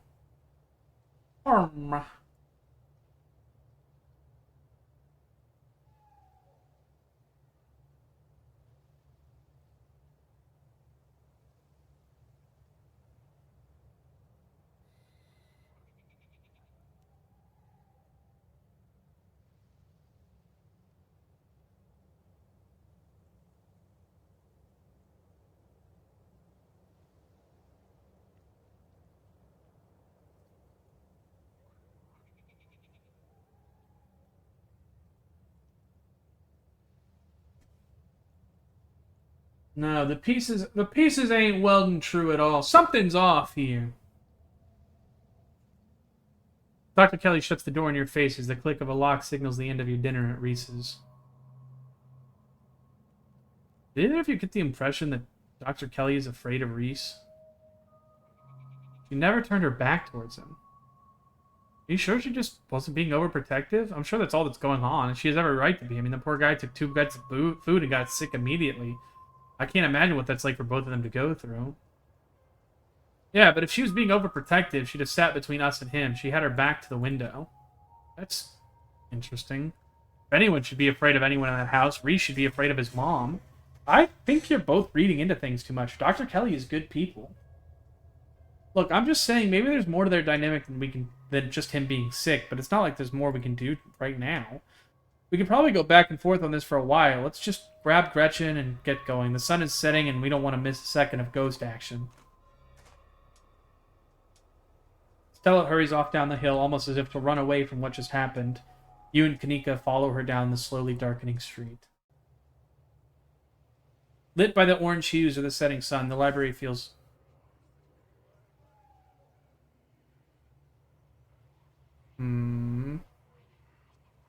Something's not right.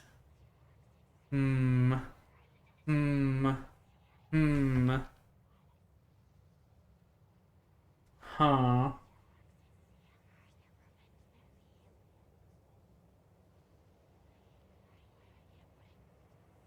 Wayne?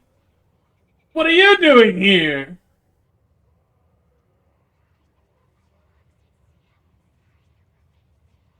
Lit by the orange hues of the setting sun, the library feels different. What was once a quaint building in a small town now stands as an imposing structure, its walls holding something that stares back at you with menace. Yeah, it's Wayne, man. He's right there.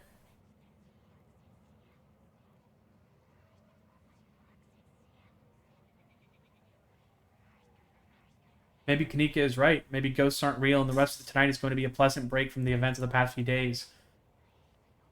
Street smart. You can't help but feel like you're about to walk into a slasher movie. You run through a mental list of everyone who's joining you, trying to figure out if you'd make it to the end.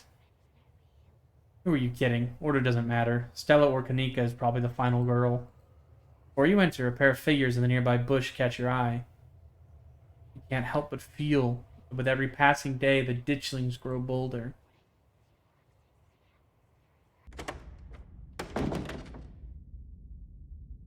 Just as the exterior was intimidating in the setting sun, the inside of the library is dark, its shadows deep and foreboding. The meet and greet with the mayor ended quite some time ago, and the throngs of visitors took whatever joy was in this place with them as they left. Hey, Oscar, are you back yet? Shh, you can't yell in a library. It's against the rules. After hours. Rules only apply before 5 p.m. Now it's our domain. Hey, you're here sooner than I expected. Hope dinner went okay. It went okay. Reese wasn't feeling up for a longer hangout, unfortunately. Ah, sorry to hear that. It's okay, it just means we have more time to hunt ghosts. I've come fully loaded. Got my EMF reader, temperature gauge, spirit box, infrared camera, UV light, video cameras, salt, flashlights for everybody in case the ghosts mess with electricity, parabolic microphone, Sharpies and paper for automatic writing, matches and candles for rituals. Oh, and a Ouija board. I know they're toys, but you never know what might come in handy. It's a lot of stuff for ghost hunting for something that was so last minute. You just have this stuff ready to go in like a bug out bag or something? A busting bag? Ooh, I'm sorry, Chad. I shouldn't have called it that. We're not going to call it that anymore. We're not going to call it a busting bag. My bad. I actually stashed a couple of bags here overnight after I got back from the mines. Excuse me? I wasn't about to carry everything around all day. This way we can go in light and pop out to grab more stuff once things start getting spooky. I never have found any compelling evidence of ghosts, but it's not for lack of trying, and after last night, I'm more than ready to try again. Hope I'm not too late. Have I missed any creepy paranormal stuff?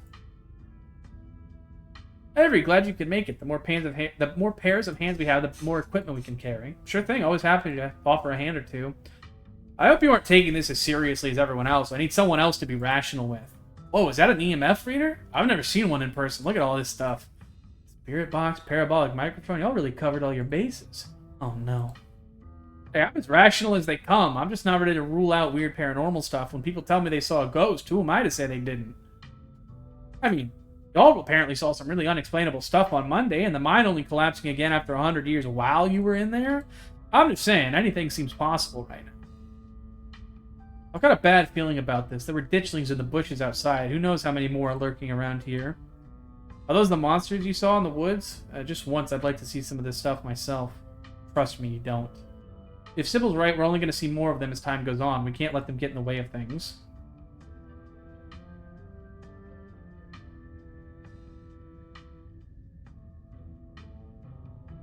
There could always be a rational, non-supernatural explanation to what I saw last night. Like aliens. Oh yeah, I could see that. No, no way. We're not going down that route. It was just a mind collapse. Sure. We all got a little riled up in there, but the knocking is just what happens before a mind collapse. There's nothing supernatural or extraterrestrial about that. But what if it was a buried spaceship rising from the ground and disturbing the mind, causing the collapse? Got to keep an open mind is all I'm saying. Oh, that's a good one. I'm writing that down. You know, you can't rule anything out. You're all messing with me, aren't you? Never. Yo, don't rush off ghost busting without Zane. No way was I going to forget your promise, Stella. Zane, glad you could make it. Dude, he has a shirt with him skateboarding on it. That's actually so sick. I was confronted with my own mortality for the first time yesterday, so I'm desperate for answers about the afterlife to ease my troubled mind. Now let's go mess with some ghosts. I hope my house is big enough for 6 ghost hunters at once. If this is everyone, we can go ahead and... That's everyone. Wait, what about Tabby? What about her? She's not here. Let's get started. I guess she can catch up with us once she gets here. Well, if y'all are itching to get started, it's through the back. Follow me. Well, we're not even going to call her? I want to call her. Where's my cousin? Huh? Hey, cousin, let's go bowling.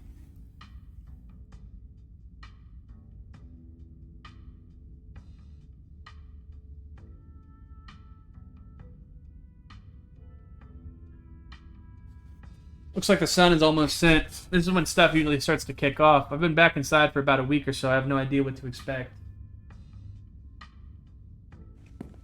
Hey. You didn't think you'd be doing this without me, did you? Dude, holy fucking shit. How many people did they bring? Oh, we brought too many people, chat. Somebody is guaranteed to die. There is no way I can save every person we have brought.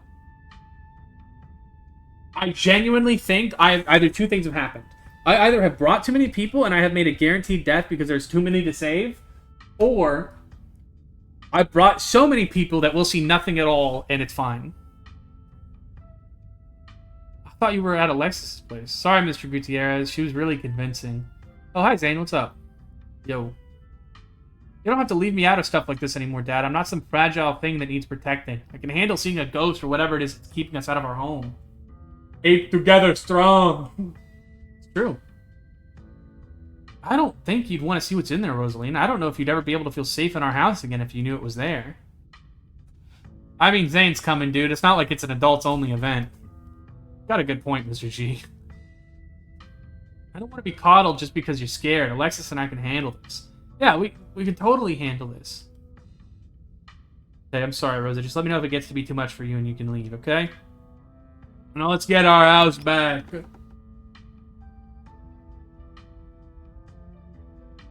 There's so many people. We're so cooked.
True, there are 10 of us. We got that motherfucking ghost right where we want him.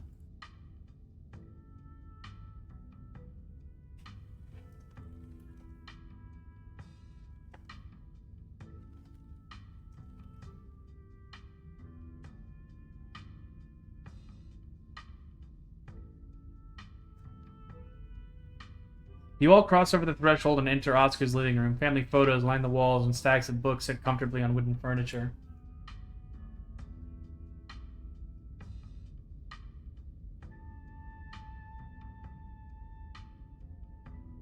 Aside from the painting on the floor, this room feels too normal, too human to be haunted.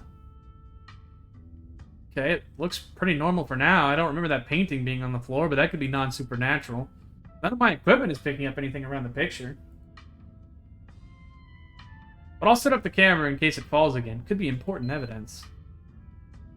You might want to save your cameras for Rosalina's room. That's where I've seen the ghost manifest. It's just down the hall. Oscar and Kanika startle as the door swings open. Seems I made it. By the way, go ghost hunting with a maximum number of participants. The gang's all here.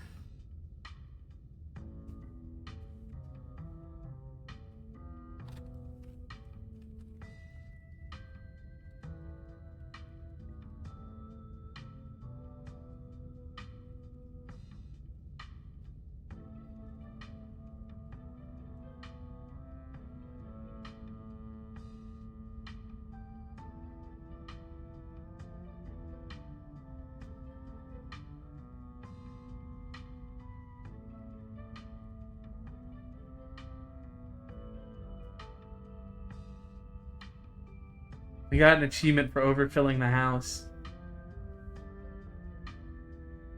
Tabby! Great, she's here. Well, we really brought the whole gang together today. I have every right to be here, Kanika. My family built this place, you know. Yeah, I know. We all know, Wim. What made you think inviting her was a good idea? We're friends. Really? Yeah, so what? Like, it's weird to be friends with your cousin. Oh, well, do you have any idea how hard it is to get these two in the same room? This is amazing.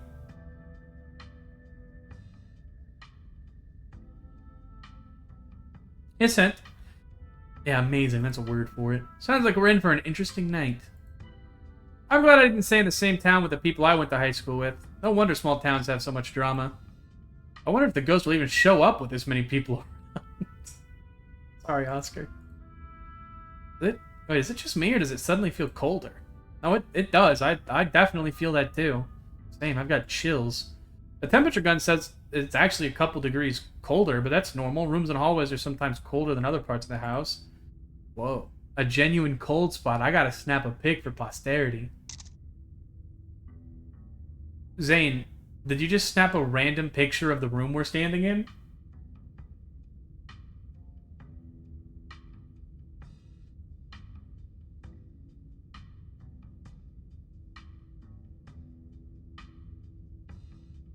Wait, Rosalina, if the ghost mostly manifests in your room, shouldn't you have seen it? I've only seen the stain. Dad made me switch rooms with him way before we moved out. I wasn't about to let my daughter sleep in a haunted bedroom. I spent most of my nights on the couch before we set up shop in the library. Even if there is something back there, I'm not scared of it. I'm mad at it. Y'all are so brave. I'd be terrified sleeping somewhere that might have a ghost. Come on, ghost. Let's see some real action. Oh, don't antagonize it. I don't think this ghost is friendly.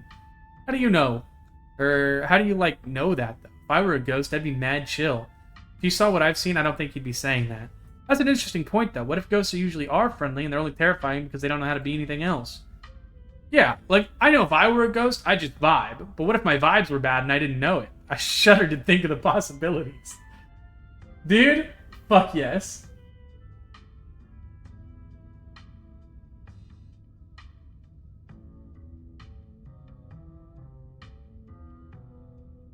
What did you rope me into, Wim? Okay. Oscar takes a deep breath before continuing. Let's head to Rosalina's room. Follow me. Wow, that is a stain, though, isn't it? Wow, holy shit, somebody died in here. That feeling again, like the mines, like the door to the clinic, a dusty, suffocating, dizzying feeling. Something is in this house, though whether it's a ghost or something worse, you aren't sure. Whoa. This is where I've seen it. It appears on top of that stain. Eesh, that's gotta be tough to scrub out. Doesn't the county own this house? Do they even know about the damaged carpet? Have you seen your house? I don't see how that's relevant. Weird, I'm not getting anything. It's not even cold. It's the same temperature as the living room. Nothing on the EMF either. Then your equipment is wrong. The stain is definitely paranormal. I've scrubbed it out so many times to count, and it just keeps coming back. This is a stain, Dad. Can't we just cover it back up? I don't mind sleeping in here. Maybe we have to scrub it out first. Could be the paranormal stuff will activate if we give it a reason to. That's a good point.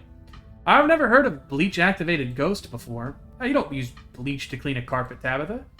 Whatever, how was I supposed to know? Not everyone gets to learn how to clean things.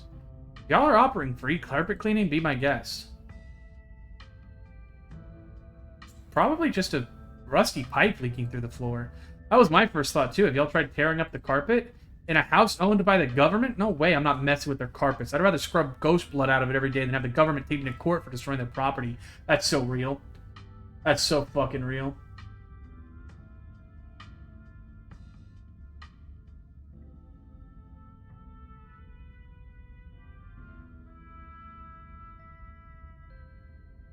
She'll take you to court for neglecting instead. Wim is right. Did it really not occur to you that there could be a leaky pipe under the floor?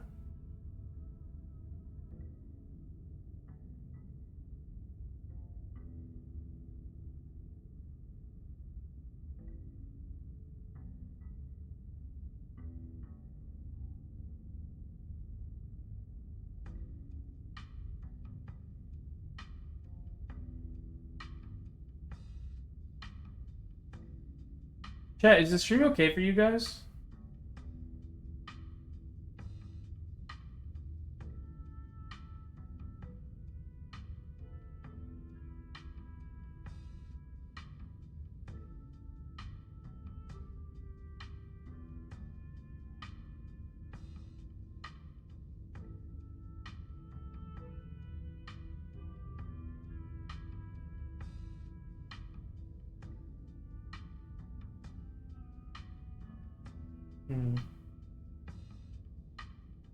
It buffered? Yeah.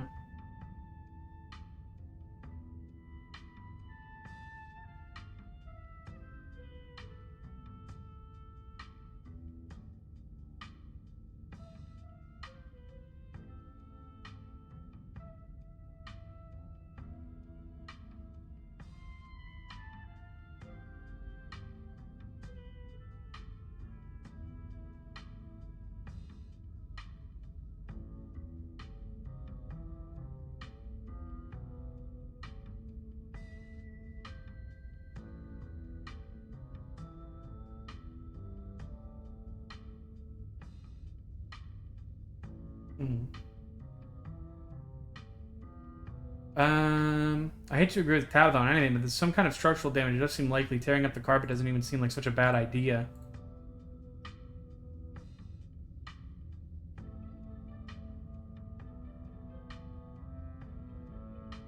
It should be better now. I don't know what's causing it. Just every once in a while, my connection seems to shit the bed. But it should be good now. Been fine since we started talking about. Well, yeah, now it's back. It just goes on. It goes back and forth. I don't know what's going on. But I looked yesterday at like Twitch outages, and there were none. But I don't know.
That's what I was just looking at. So I think it is just Twitch. Nah, Tabitha's gonna be fine. Before it gets much worse, right? Plus, there might be something written under there in blood. Only one way to be sure. Holy shit, Stella, you're just tearing up the carpet now? Oh, dear. You're doing the government a favor, really. We'll cover for you. You don't have to sweat it. Oh, wow, that is actually a trap door. That's bad, man. Wow, that's hey man, that's not good. Stella pulls back the carpet, revealing a hatch, the floor around it stained in reddish brown. Ooh. There's a broken seal around its edges. Whoever carpeted over this hatch didn't want anyone going down there. What if there isn't a ghost after all? What if somebody lives down there? How would they get through the carpet? Okay, maybe I don't want to sleep in here. There's a broken seal around its edges. Someone didn't want us down there. Yeah, but how long ago was it sealed up? Whoever did this has got to be long gone, right? There's no basement in this house. At least we weren't told about a basement. And look at all the red stuff coming from underneath. Oh, yeah. This is super haunted, all right. You got a basement chock full of ghosts. I can feel it. Still no readings, though. None of the equipment has made a sound. Of course not. Y'all know last month was super rainy. It's clearly been a long time since anyone stepped foot in the basement or crawl space or whatever's under that hatch. There must be a leak that flooded the whole area under the house. The water dissolved the caulk around the edge and leaked through the carpet, and it's red because North Carolina has red-ass dirt. It's simple as that.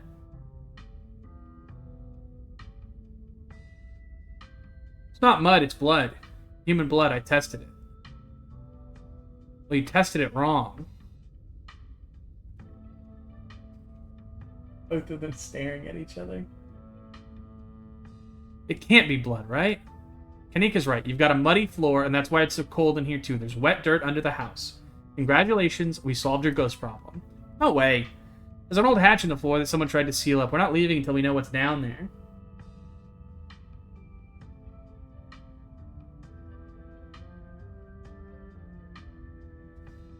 I'm with Stella. This is my room, and I need to know what's down there.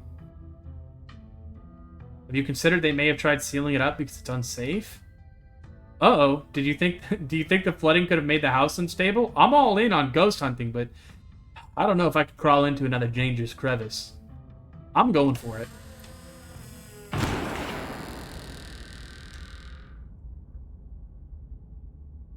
Fuck. You come into Oscar's living room.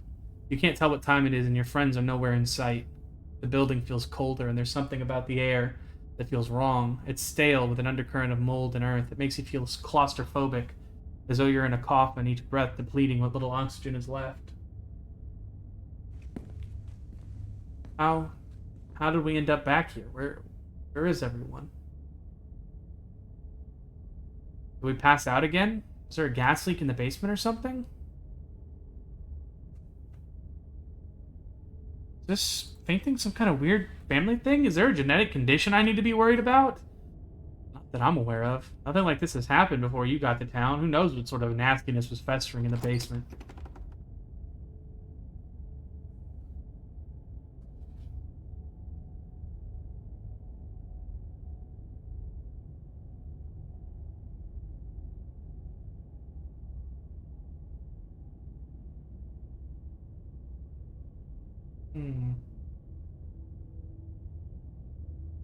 Why does it look like Oscar's house is in front of us? Didn't we just leave?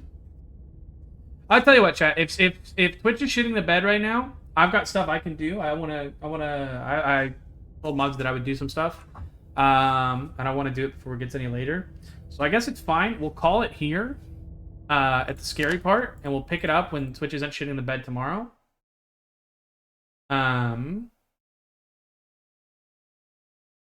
Because it is really bad right now. And I will send you guys over to Sam.